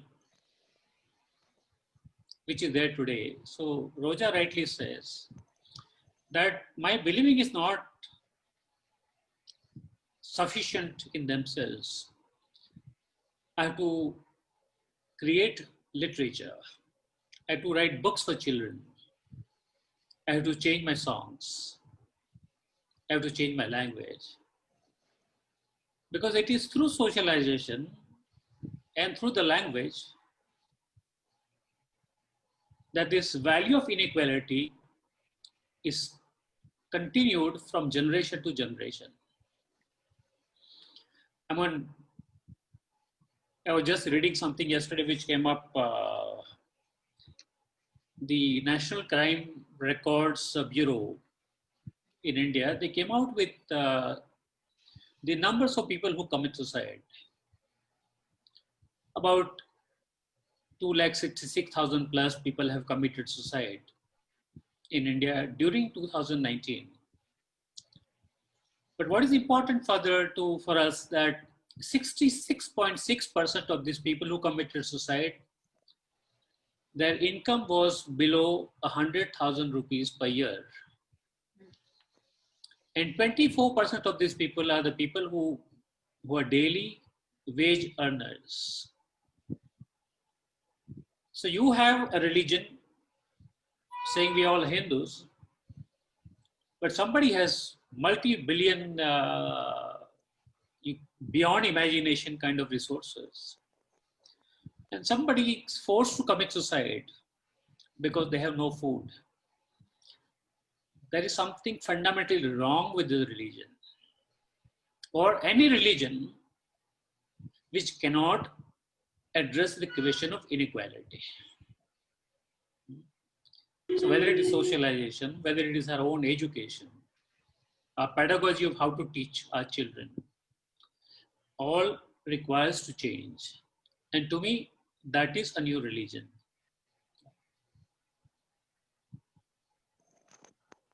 Thank you. Thank you. Thank you both so much.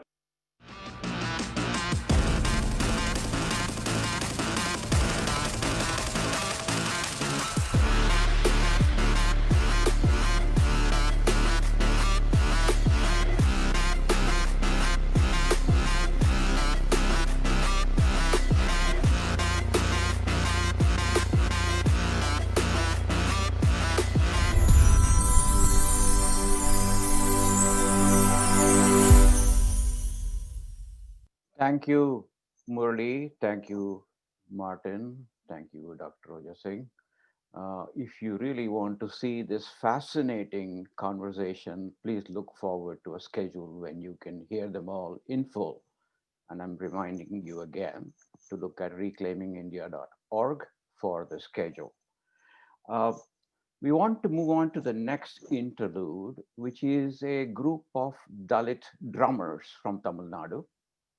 As you know, drumming has been a traditional occupation for the Dalit community, mostly confined to funerals historically.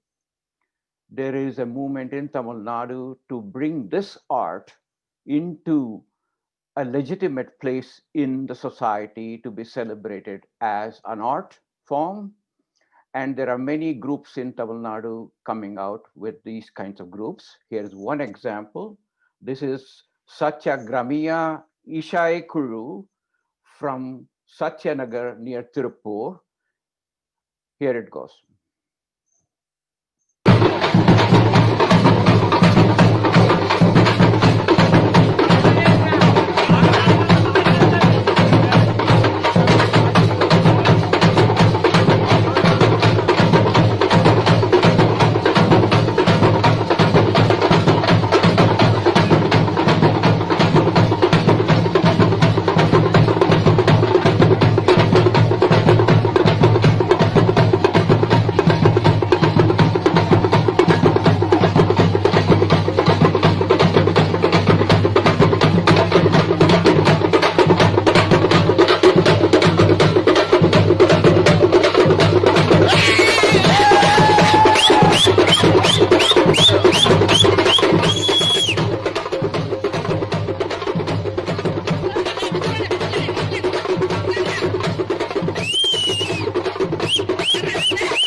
Thank you. Thank you. When I spoke to this group a couple of nights ago to seek their permission to share it with you, they wanted me to pass on one request to you all. Because of COVID, they are not able to perform anymore at weddings and other functions. On the other hand, also because of COVID, they cannot earn a living due to in their historical performing in funerals and so forth. So they just wanted me to let you all know in giving this permission that they're being hit from both sides today. With that, let me then pass you on to the next panel discussion, number 3. This is a live discussion, an exciting one that I'm particularly looking forward to. So I'll hand the baton over to Som and Debelina from JIPA to take it from here. Hi everyone. It's good morning in US and good evening to in India.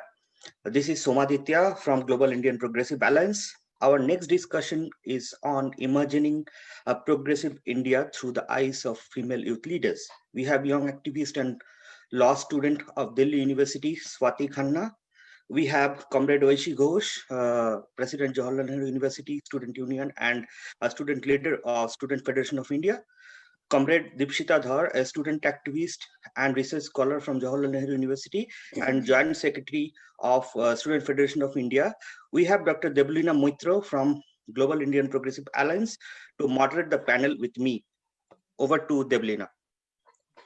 Hi, so this is Debelina. I will be co-hosting the panel, and this is such an important topic, like, imagining progressive India through the eyes of female youth leaders. So I'm really glad to welcome you three. And at the same time, in terms of recent events, so this panel becomes so important. So we will talk about a lot of topics, and one of the topics would be women's safety, obviously, and that's what I'm wearing the mask.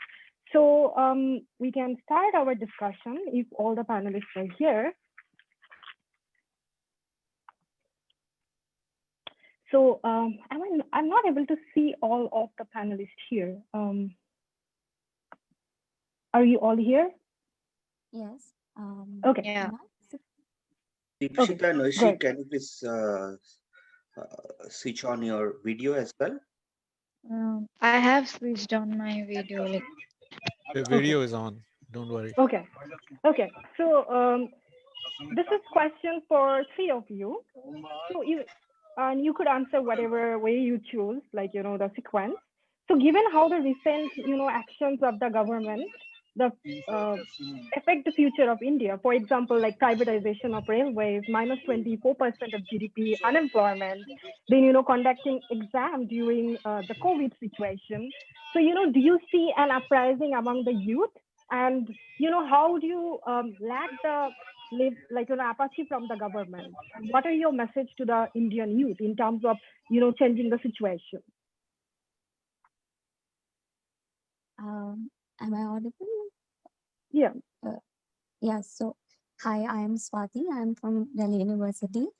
I think the way you said that there's a lack of apathy by the government on specific issues, pertinent issues of this country. I believe that we have to shift our narrative from politics of emotions to politics of justice and equality, constitutionalism. And the main pertinent issues of this country should not be communalism or casteism or sexism for that matter. It should be employment, the farmers' issue, the Dalits issue, the students' issue. And when we shift our narrative and in fact our own priorities to these things, the government or the ruling party or the opposition party also change their narratives in that way. So I feel that we have to also cultivate this mindset in the youth, in our generation, that ultimately it is constitution which gives you the rights, and it is economy which lets you have food and water. It is assimilation and togetherness which makes you one, which we also call Vasudhaiva Kutumbakam. And that is how we can even, push the government or the political parties towards these various issues. That is how we can connect with them.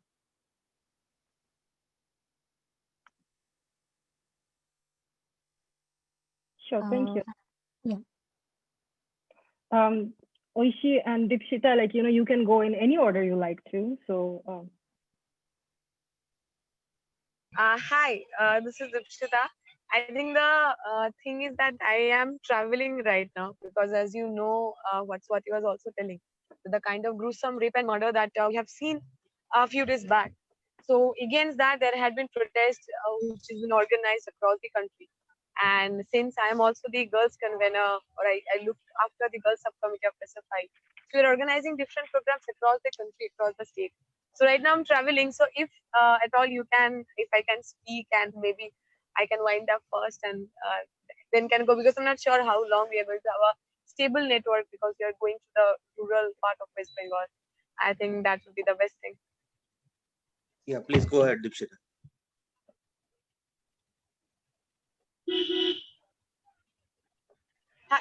Shall I start? Yeah, Yes, please. please. Okay. I think there are, as Swati was also telling that, and I think also the other, I was just listening to the previous panel. The thing is that whatever we are witnessing in India today, we cannot see anything in isolation. It is true that there is a concentrated attack on the people of the Dalit and minority community. It is true there is a concentrated attack on the whole education system. Along with that, we have seen during the pandemic, using the pandemic as an opportunity, this government has come up with 3 basic laws inside the parliament, which many of the time were passed without following any of the democratic decorum. There was no discussion with the state governments. There was no discussion in the parliament. There was no proper debate and discussion on all the laws which have been passed in the last 3 months. The first law that has come was the labor law dilution, where we have seen that basic things, I mean, though even the previous labor law which was in place, that was not functioning. People are not implementing it, and there was no check, there was no surveillance from the government side. And even then, whatever we had in paper, whatever legality was there, we saw first that the government has come up with a position saying that even you're going to dilute that law. So the basic thing like 8 hours of working hour, the basic thing of that you have to be paid when you're doing overwork, maternity leave, all those basic things which were achieved by the working class after such a long period of struggle was taken away.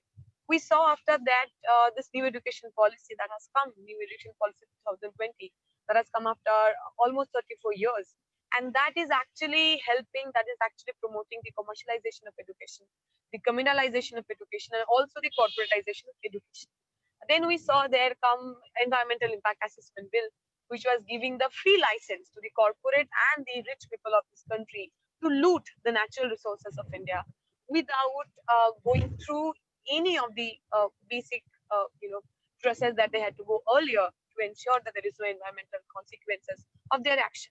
And the last nail, what this government is trying to put on India's people at large is the agro bill, is a reform where they're saying that now the government is not going to intervene at all how the market and the farmers are interacting. Earlier, there were strict laws on the limit or the permissible limit of how much thing you can hoard in one place, how much you can put in your cold storage, the minimum support price, all these basic things were taken down. And if you're going to see all this law in a single state, you will see there is one tendency which is very prominent in this government, and that is the withdrawal of state. From a perspective of welfare state, where we think that a state primarily will be giving services, providing basic minimum services of its citizen, like the education, like the health, like employment, all those responsibilities are now given away. The government is coming and telling that this state is not going to take care of the citizen. So if you're someone who has money, you can survive. If you're someone who doesn't have money, if you're someone who comes from a backward community, if you're someone who is often socially or economically, this government is not going to do anything proactive. And this withdrawal of state, this backtracking of state is something which I think all of us should be very fearful of. We as Indians are scared about how India, from a Nehruvian socialism, which actually thought that the state is going to take care, the state is going to be responsible for the well-being of its citizen, is now coming and telling that the government or the state is no more responsible. And the second thing which we are also observing, or which we are also scared of, we started telling this much before, that there is fascistic tendencies, there are autocratic tendencies. How we have seen Hitler used the parliament, Hitler used the democratically elected spaces to curtail down the basic institution of democracy. The similar kind of thing is done in India right now. We are seeing how the Modi government is using the parliament, where even the elected MPs are not given the chance to speak. We have seen people who are protesting against the agriculture bill. Many of them are suspended. Many of them were told that if you are going to speak against the government, you're not going to allow that. Even when the agro bill was passed, it was passed like a voice vote, not a proper electoral mechanism was also followed. So these are all these signs that we are thinking that this country, which is supposed to be a democratic country, is slowly turning into a fascistic, autocratic regime. The third and most important thing, as we know that when BJP started off, they had a very clear agenda. And that agenda was a communal agenda. That agenda was of Hindi, Hindu, Hindustan. We have seen that when the RSS Pracharaks, let it be Golwalkar, let it be Savarkar, let it be Hedgarwar, when they were speaking about what their Hindutva is going to be, they have made it very clear that it's not about the religion, to be precise. It's not about Hinduism or the moral or ethos of the Hinduism, which people try to usually, propose or propagate. It's about politics. They said that we want to use this identity of being Hindu to create a society, to create a community, to create a state, to be precise, which can be ruled and which can be governed into a certain principle. And whatever we are seeing today, the way they're trying to construct something which is called Hindu Rashtra, we are seeing that how the rights of minority are taken down. We are seeing how such an old masjid has been demolished. In 1992, it was done. There had been a long legal battle, which had a very sad death last day when the Supreme Court came and said that no one actually broke the Babri Masjid, where the people who broke it, let it be Lal Krishna Advani, let it be Uma Bharti, they came out and said that we are very proud. We've taken down that one Babar Ka Masjid. We taken down this one sign of imperialism, of the Muslim imperialism that India had. So it's a very tricky, it's a very sad situation when the culprits are coming and saying that yes, we have done something, and the Supreme Court is saying no, we have not seen anything. We have closed our eyes. So this, whatever has happened during the Babri Masjid demolition, afterwards, how the Ram Mandir was constructed, how the statesmen, let it be the Prime Minister, let it be the Chief Minister, being the highest position of the respective state that they govern, how they intervene and how they be part of this whole drama. We believe that somehow that basic ethos of the Indian Constitution of being a secular democratic country is been highly threatened.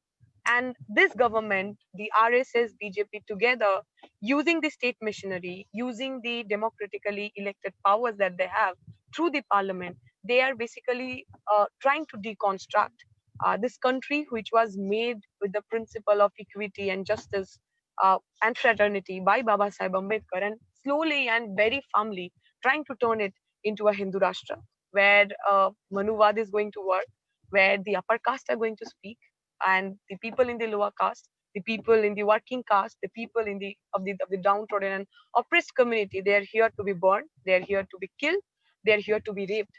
You know what happened in Uttar Pradesh, how a Dalit woman was gang raped, and the amount of brutality that was in her body is unimaginable. And the gruesome thing is, it's not only that murder and the rape that has happened, but how the state police took the body and burned it down without following any proper procedure. How we see that her mother, crying in front of the ambulance, telling that just give us some time to mourn, give us just some time to cry, don't take my daughter away. And how you see there is 144 imposed there, nobody can enter it. But at the same time, the upper caste parishad, the upper caste panchayats are happening, and they are saying that we are going to fight for our betas. We're going to fight for our son, our upper caste son, our Rajput son. We believe they cannot do anything wrong because at the end of the day, we are the ruling caste. We have the right given by the scriptures to rape women who are coming from lower caste and lower class. We have the right to kill people who we believe that we are born to rule. So whatever we are assuming, whatever we are fearing, all those fears are coming true. And whatever we are seeing in Uttar Pradesh today is just a trailer. It's just a trailer that what Modi, what BJP or what RSS dream of turning our India into. And I think that's exactly where all of us who believe in a democratic country, in a secular country, a country which is regulated and governed with constitution. It's our responsibility to resist it. I think all across the country, people are on streets. The farmers had led the way, not only now, but when the Kisan March happened, we have seen how the Dipshita, sorry, we have to interrupt a little bit because it's like for the interest of the time, because there are two other panelists.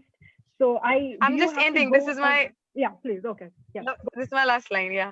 So I think the working class of this country has showed us the way, and now throughout the country, people are coming down to the streets. They're demanding for justice. They're demanding for all those things which are promised in our constitution. And I think in this struggle, in this unity of struggle, all of us are going to stand together, shoulder to shoulder, and that should be the spirit of our conversation today. Thank you. And I'm really, really terribly sorry, first of all, for taking a lot of time.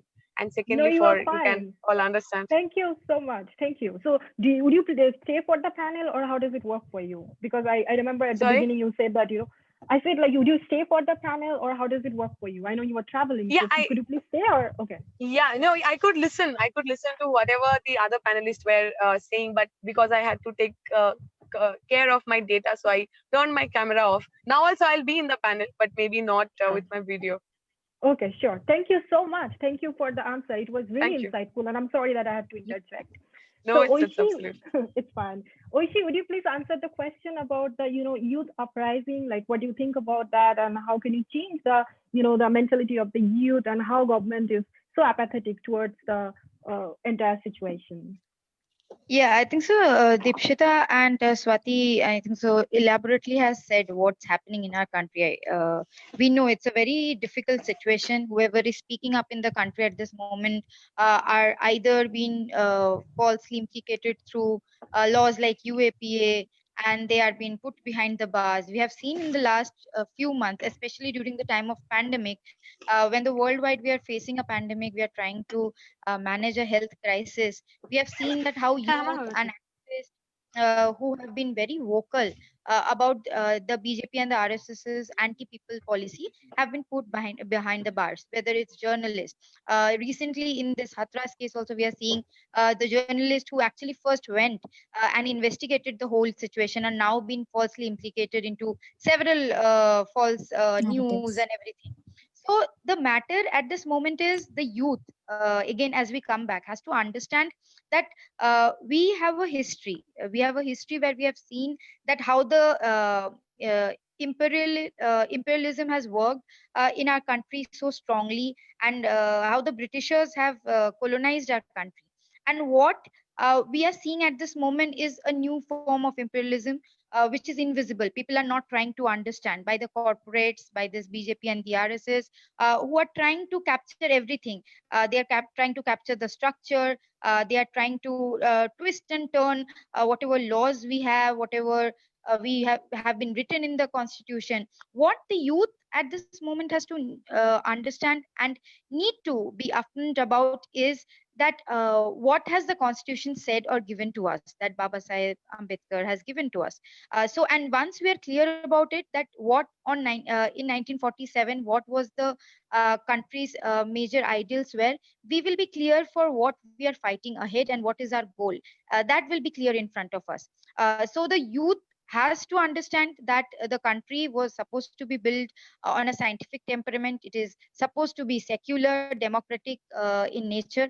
But at this present moment that we are seeing that the democratic ideals of this country has been broken into pieces by the ruling dispensation. They are trying their every bit to ensure that there is a fear there, that there are academic spaces which are being broken down.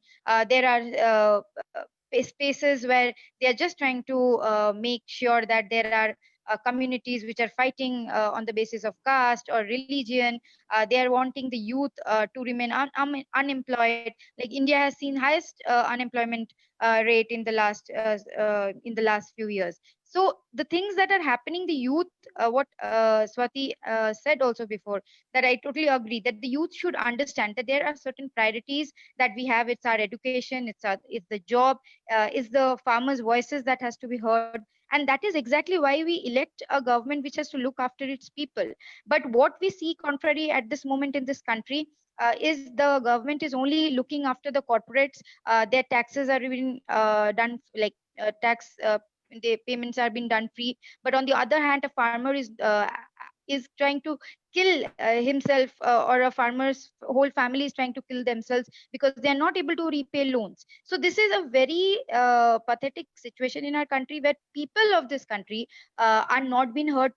People of this country who feed our country, people who like farmers, the marginalized section, the communities, the working community, which has made this country brick by brick. They have put their sweat, their labor, their blood into making this country, is now been thrown away. Are not Their issues are not been highlighted, and every anti-people policy and pro-corporate policies are being brought into. So the youth has to be very mindful, but along with it, we have to read and read more about whatever is happening around us, and try to tell each other, try to organize more and more youth, that what is happening today has a longer consequence in the coming days. And if this continues, then there will be nothing bit of what we like dream of calling India to be a democratic secular nation would be left into it.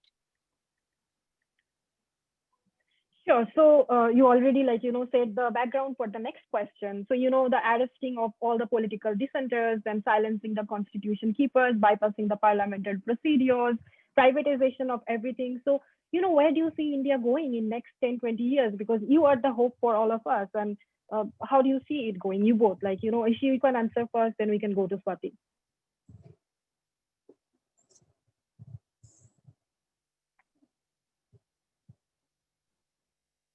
The sound is a bit. Is it muffled? Swati, did you hear my question? Yeah. Okay, please go ahead then. So in next 10 to 20 years, we can be hopeful and hopeless as well. Because I think that looking at the situation, like Dipsita also said, Aishi also said, there are priorities, and the institutionalization of communal caste politics, all these things, and the normalization, the way we are not even realizing that in a democratic country, this has been normalized to a fact that we are not understanding that even when we take an example of North Korea, that's also a workers' party. But it's ultimately North Korea, right? It's called a workers' party. But it has been so normalized. There are truths, then there are narratives. So if we are put in narratives, we'll not be able to ever find a solution or come to a consensus. Because there will be a narrative, whether it's a BJP Congress, whether it's caste narrative or communal narrative, we have to come out of this narrative to go for truth. And similarly, when Dr. Ambedkar said that when we make a constitution, it has to protect the minorities' rights, the socio-economic underprivileged classes' rights. And if it's rendered useless, then what is the use of this constitution?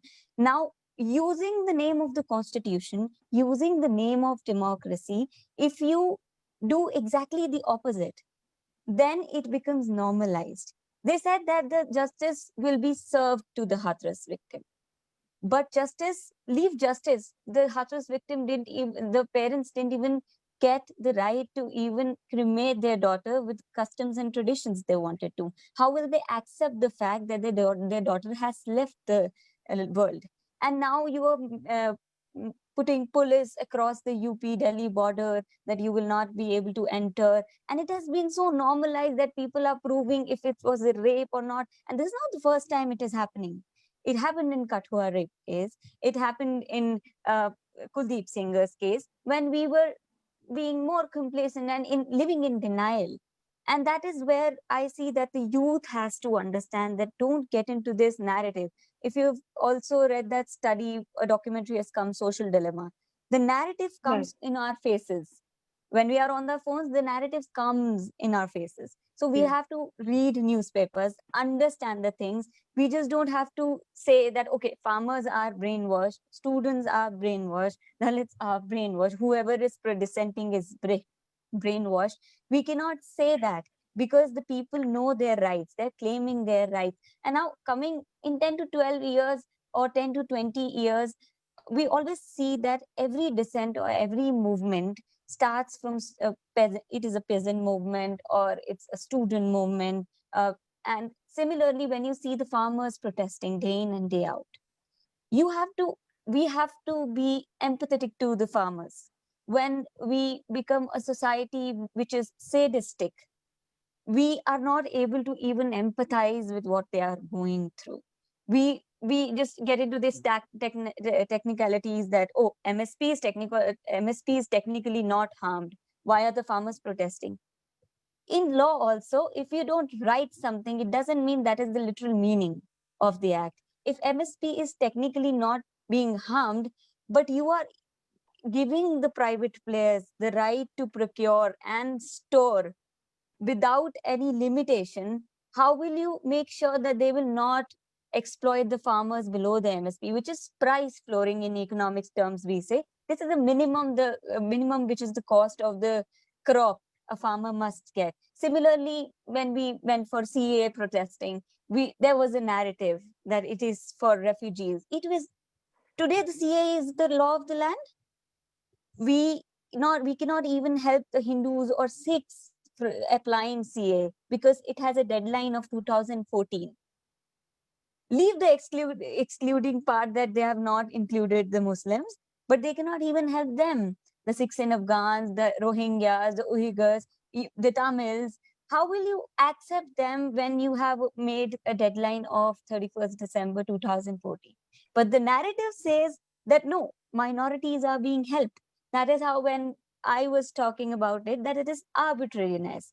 When she said that no, there's a narrative and there are UAPA, whenever you dissent, UAPA is put, sedition is put. We have to go, we are a progressive society. If we want to be a progressive society, we have to in fact dilute these British laws of sedition, but we are coming with UAPA, another horrendous law, more horrendous than Rowlatt Act, wherein jail is a norm and bail is an exception. However, in our Indian law, bail should be a norm and jail should be an exception.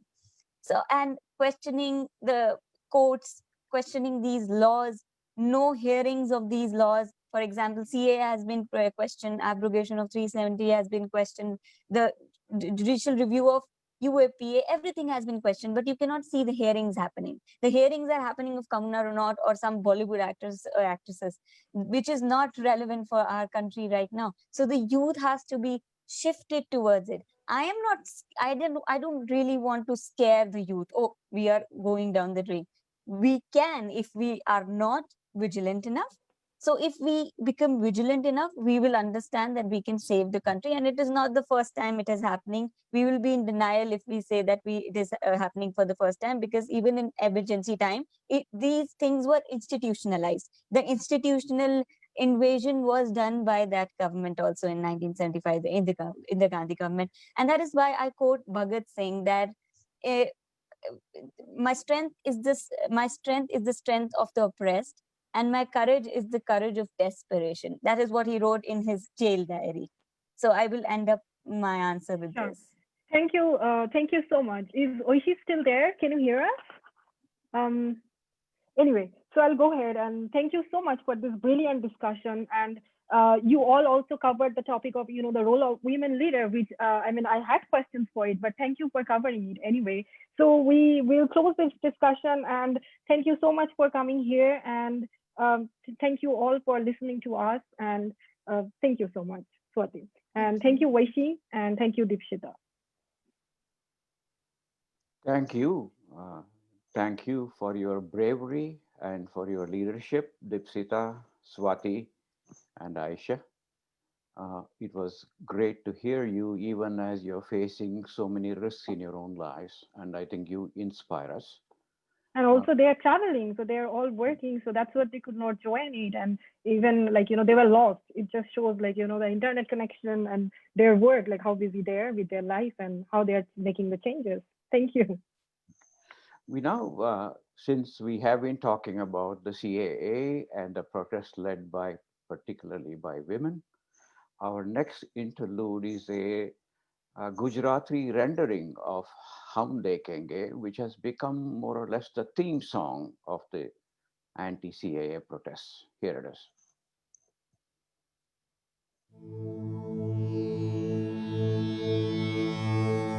देखीशुं अमे देखीशुं अमे देखीशुं अमे देखीशुं अमे साचे जमे देखीशुं अमे आ दिवस offer वरदान समो लख्यो छे विधिनी लेखण थी आजोर जुलमना पहाड़ो पछी उमड़ानी जे मुड़ी जाशे ने दीन दलितना पगतळीए आधरा धड़कशे धड़ धड़ धड़ सरमुख हत्यारना माथे ત્રાટકશે વીજળી સણસણતી કાળ કાળ કાળ કાળ કાળ કાળ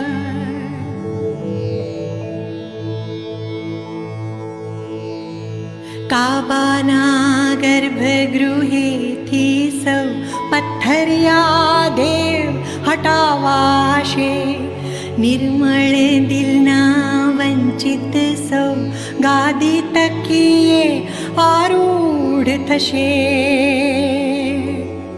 ने मुगट बधा उछड़ी पाड़शे ने मुगट बधा उछड़ी पड़शे सिंहासन थाशे भूभेड़ा बस नाम रेशे मालिकनु जे अलोपने साक्षात सदा जे स्वयं दृश्यने द्रष्टा छे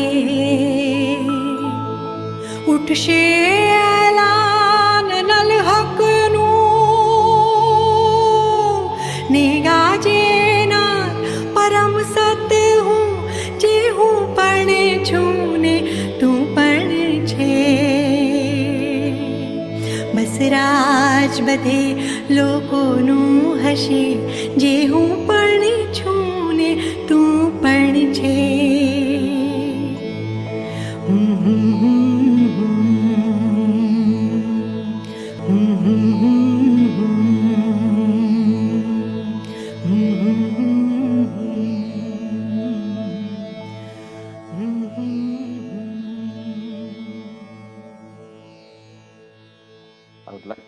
Extend my thanks to India Writers Forum and India Cultural Forum, from which we were able to get this clipping. Thank you for letting us share this. We want to move on to the next phase of our program. We've all talked about how when we started this idea of this conference that we all wanted not to have merely webinars that we listen to and go away, but go away today and tomorrow with some very specific ideas on what each one of us is going to do as we move forward, because the challenge is big. It's almost like a David and Goliath situation today. So I think what I would like to do now is to introduce two people from Southern California, Shrishti and Sunita, who will talk about something specific that some of us can do to take this fight forward. Shrishti, over to you.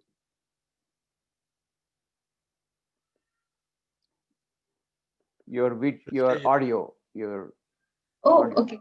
Yeah, sorry. Yeah, thank you, Raju, for having me here to represent the team of Gather, Meet and Journal. I would have said that this is a proud moment for me to speak in the company of such eminent names in the contemporary Indian civil society. But unfortunately, we are meeting in the backdrop of an India that is slipping into such a dark abyss that no one really seems to dare to look into it. And therefore, I'm present here with a knot in my stomach, a sense of confusion and dread of what my India is becoming. But then I look around and I see that there are still faces here who've been fighting this battle for even longer than I've been born. And I see them still here, still fighting. And it makes me realize what has been passed on to us by those fighting for a better India, by those still fighting for a better India, is worth loving and fighting for with all that we have in us. We are here to reclaim our India, a country where we live together with our differences. We held hands, not collars. We could come on streets and shout at the top of our voices without this fear of tightening noose around our necks. We could sing of Azadi without fear. That India, my friends, needs to be reclaimed. There must be another Gadar to free our country from caste, from chronism, from Manuvad, patriarchy, homophobia, from this discrimination against religious minorities, from this naked dalali of hatred that is going on. This land mafias grabbing land and displacing Adivasis from Chhattisgarh, Odisha, and other parts of the country. From this inhuman acts like AFSPA, from this misuse of state power against our own people in Kashmir and Northeast. And the list goes on and on. But we have to realize that not a single of these problems can be solved with the fascist Modi regime at the center and its lackeys across the Indian state. And no one group or individual or section of the society can fight such a fascist state alone. We have to come together, and we have to come together now.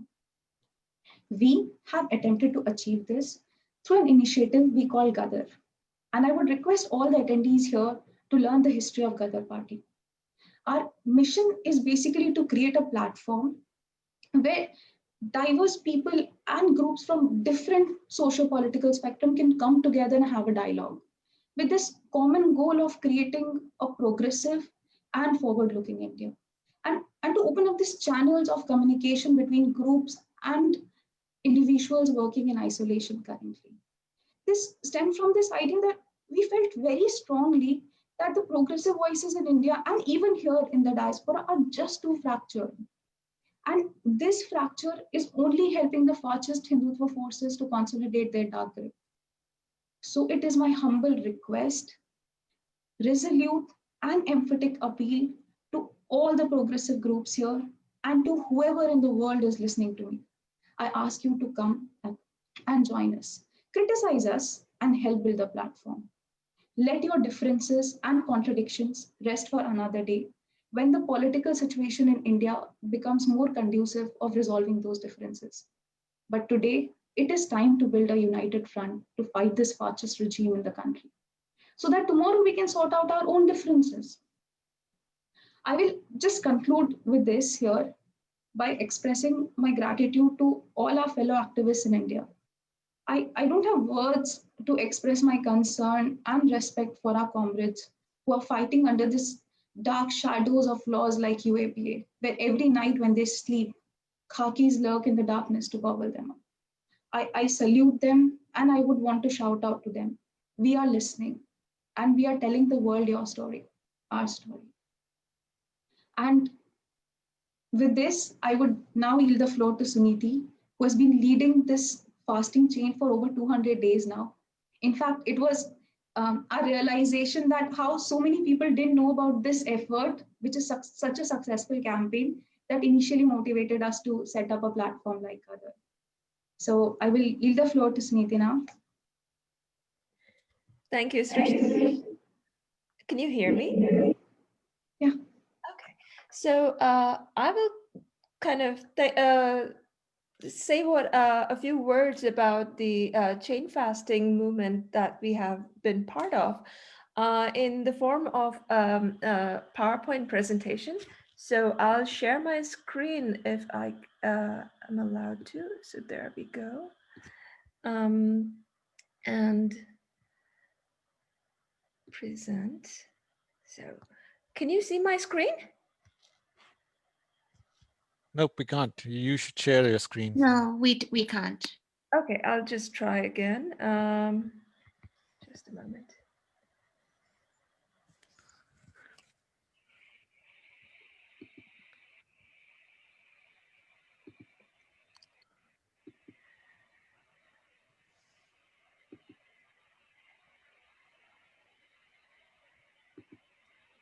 Do you see it now? Yep, good. All right. So thank you for bearing with me. And hello again. It is my pleasure and honor to tell you a few words about Chain Fasting for Peace, an ongoing fasting chain that has been fighting the spread of fascism in India. With the support of fellow activists in Los Angeles, including Srishti, we started fasting on February the 25th this year with the singular demand that Home Minister Amit Shah resign for allowing the Northeast Delhi pogrom to occur under his watch. When we started fasting, each of us consuming only water and honey for 5 contiguous days, we did not know how long our chain could be sustained. To our very pleasant surprise, word spread quickly over Facebook, and thanks to a total of 30 selfless and committed volunteers, we have completed 222 unbroken days of fasting today. The atrocities have, unfortunately but predictably, not stopped, but neither have we. We have become an online fasting family of sorts, each of us from a diversity of backgrounds of the kind only India could produce, but with the common vision of India as a just, inclusive, safe, and prosperous home for all of us. Our protest started out of indignation at a repeat of Gujarat 2002 in Northeast Delhi, but has since become a sounding board for a wide range of protests after the physical means of protesting were severely curtailed by the advent of COVID-19. We have lent our platform formally to campaign for the public's right to dissent, as iconized by Prashant Bhushan's steadfast resistance in the face of contempt charges slapped on him by the Supreme Court of India. Our one-day fast drew the enthusiastic participation of over 100 fasters all over the world. We also supported a day-long fast against the outrageous arrest of Umar Khalid and the increasingly widespread and aggressive clampdowns on dissenting citizens that we have been witnessing over the past several months. With that, I will end my presentation. If you'd like to join us or get more information about us, please follow us on Facebook and Twitter, and you're welcome to get in touch with us at chainfastingforpeace@gmail.com. Thank you very much. Thank you. Thank you, Srishti. Thank you, Suniti. You really inspire us, Suniti, with this. As Srishti was saying, it took us several months after you started fasting to be aware that such thing was going on. And I live just a few hundred miles from you. So I think the idea of the gather meet that Srishti talked about, more than the dialogue itself, just letting each other know across the world who we are and what we are doing, so we don't duplicate our effort, we can borrow from each other, because that is the only way we are going to enlarge this movement against what is going on in India. And Srishti, if you could share in the chat room or in the any way people that are listening today could contact you, I think that would be very, very helpful. Yes, I'll just put my email ID. Yeah. Okay. Let me, I'm tasked with the, I don't know whether we're on time or not, but first thing I want to thank people behind the scenes who've been trying to keep this webinar today on time. Yes, we are on time. So thank you. Thank you for all the people. I don't want to individually name, there's so many people that made today what it is. I'm simply not able to thank everyone individually. Thanks everyone who listened, everyone that made this happen. Not enviable, not more difficult, I say, is the idea of trying to crystallize the things that happened today into a summary. I think it's a very hard task given so much that has happened. but I just jotted down a few things that I thought I would share with you. One, of course, was the very idea that when we talk about reclaiming India, we're talking about reclaiming which India? And that is a question that should bother all of us, so we can each, in our own minds, talk about which India are we trying to reclaim. And in Ramachandra Guha's conversation, he reminded us of the 6 ways in which the current administration in India has emasculated India. Now, he did mention language as one of them, which many of you may not be aware of, and I thought I would just remind you that the national education policy that was apparently developed with professionals at the helm is also being used, in my view, by this government to achieve their own ends by forcing a 3-language formula as another means of consolidating the Hindutva. And please do look at websites that have national education policy, which was initially written by professionals as a 2-language formula, which has been successful all these years.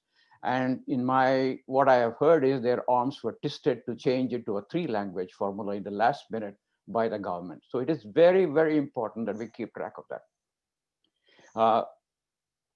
Ramachandra Guha also talked about the social media's role.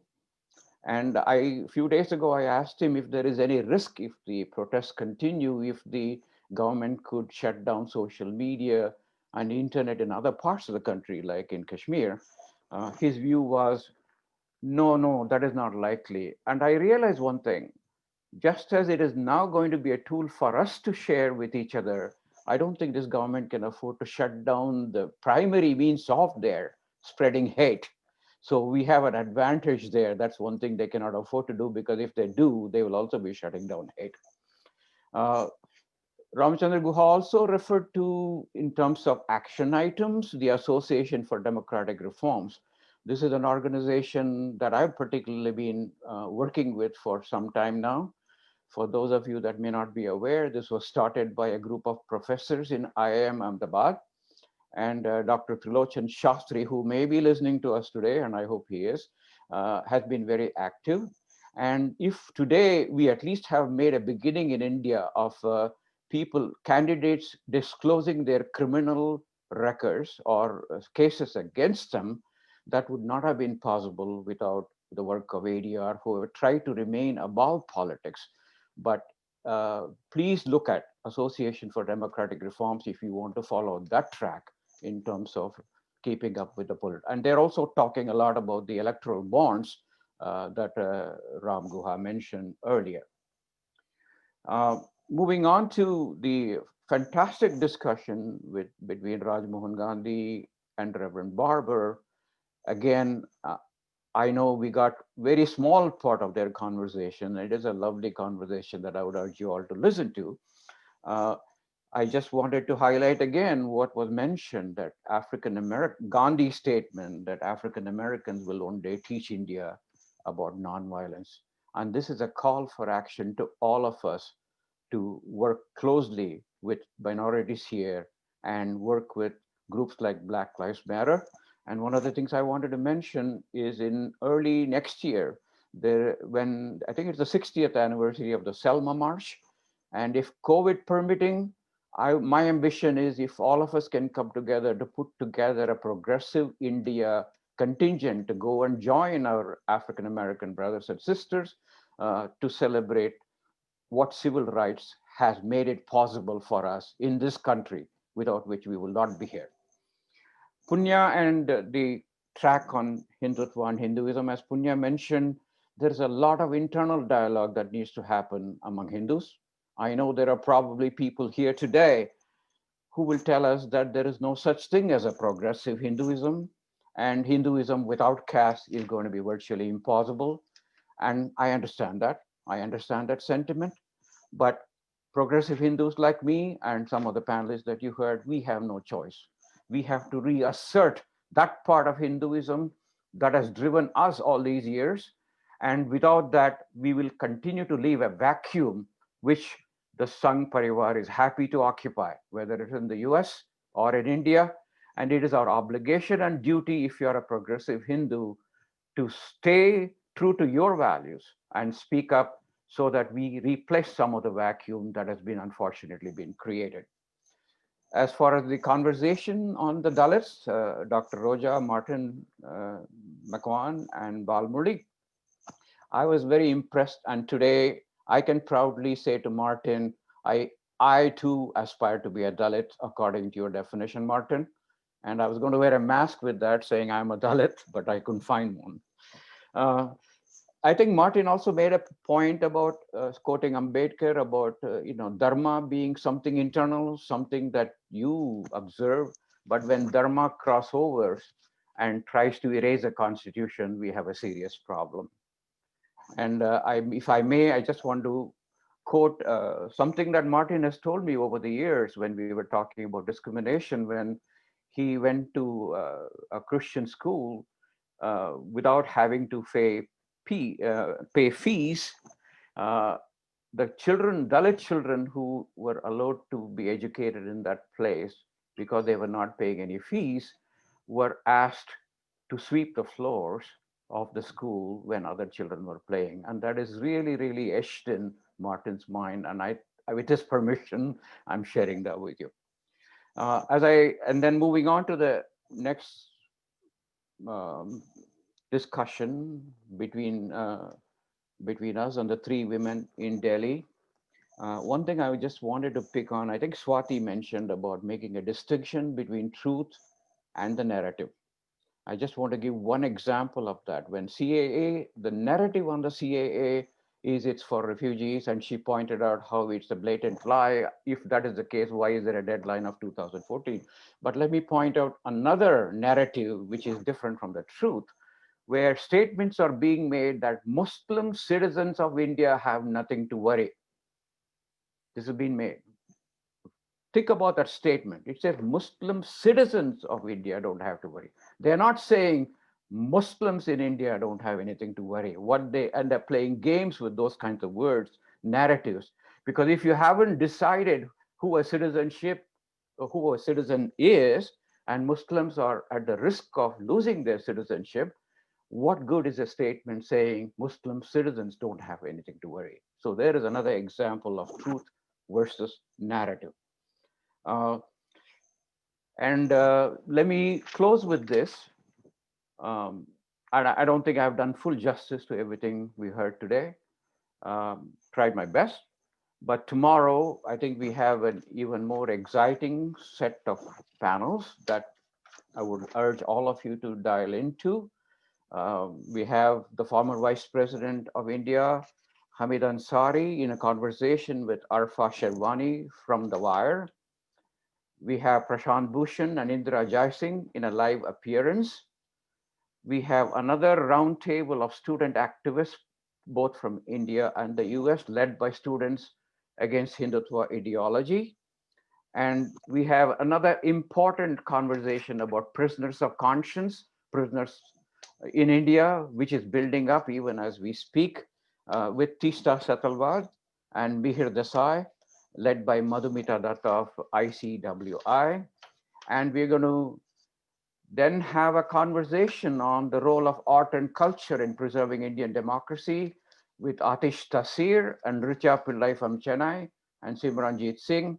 And we end on the note of talking about freedom of press in India, led by Paranjoy Thakurta and Akriti Bhatia.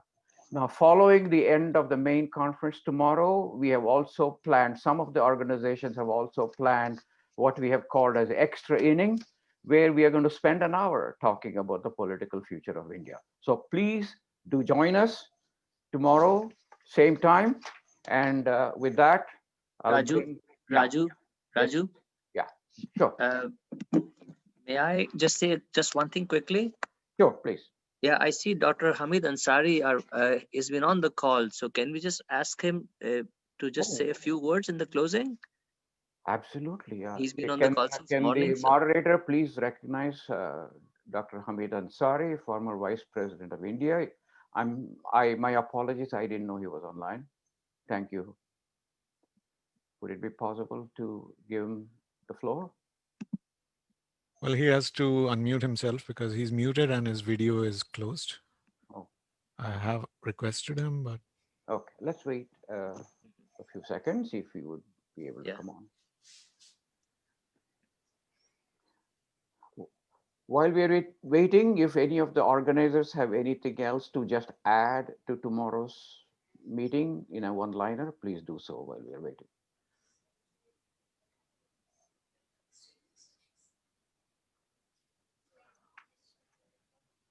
well, I'd like to thank all attendees. And in case your questions were not answered, it's not because of lack of interest. It's because we kind of ran over time. But definitely, please engage us on social media, and we'll definitely answer your questions. And I would like all of you to be part of this movement because it's a people-led movement. Manish, what we will do is contact Vice President Hamid Ansari to request him to join again live, if he would, tomorrow. So before that particular panel, we can give him a few minutes to speak live with the rest of us. Right. I think Thank that you sounds all. good. Thank you all. Have a great rest of the Saturday. And we'll see you all tomorrow at 9 a.m.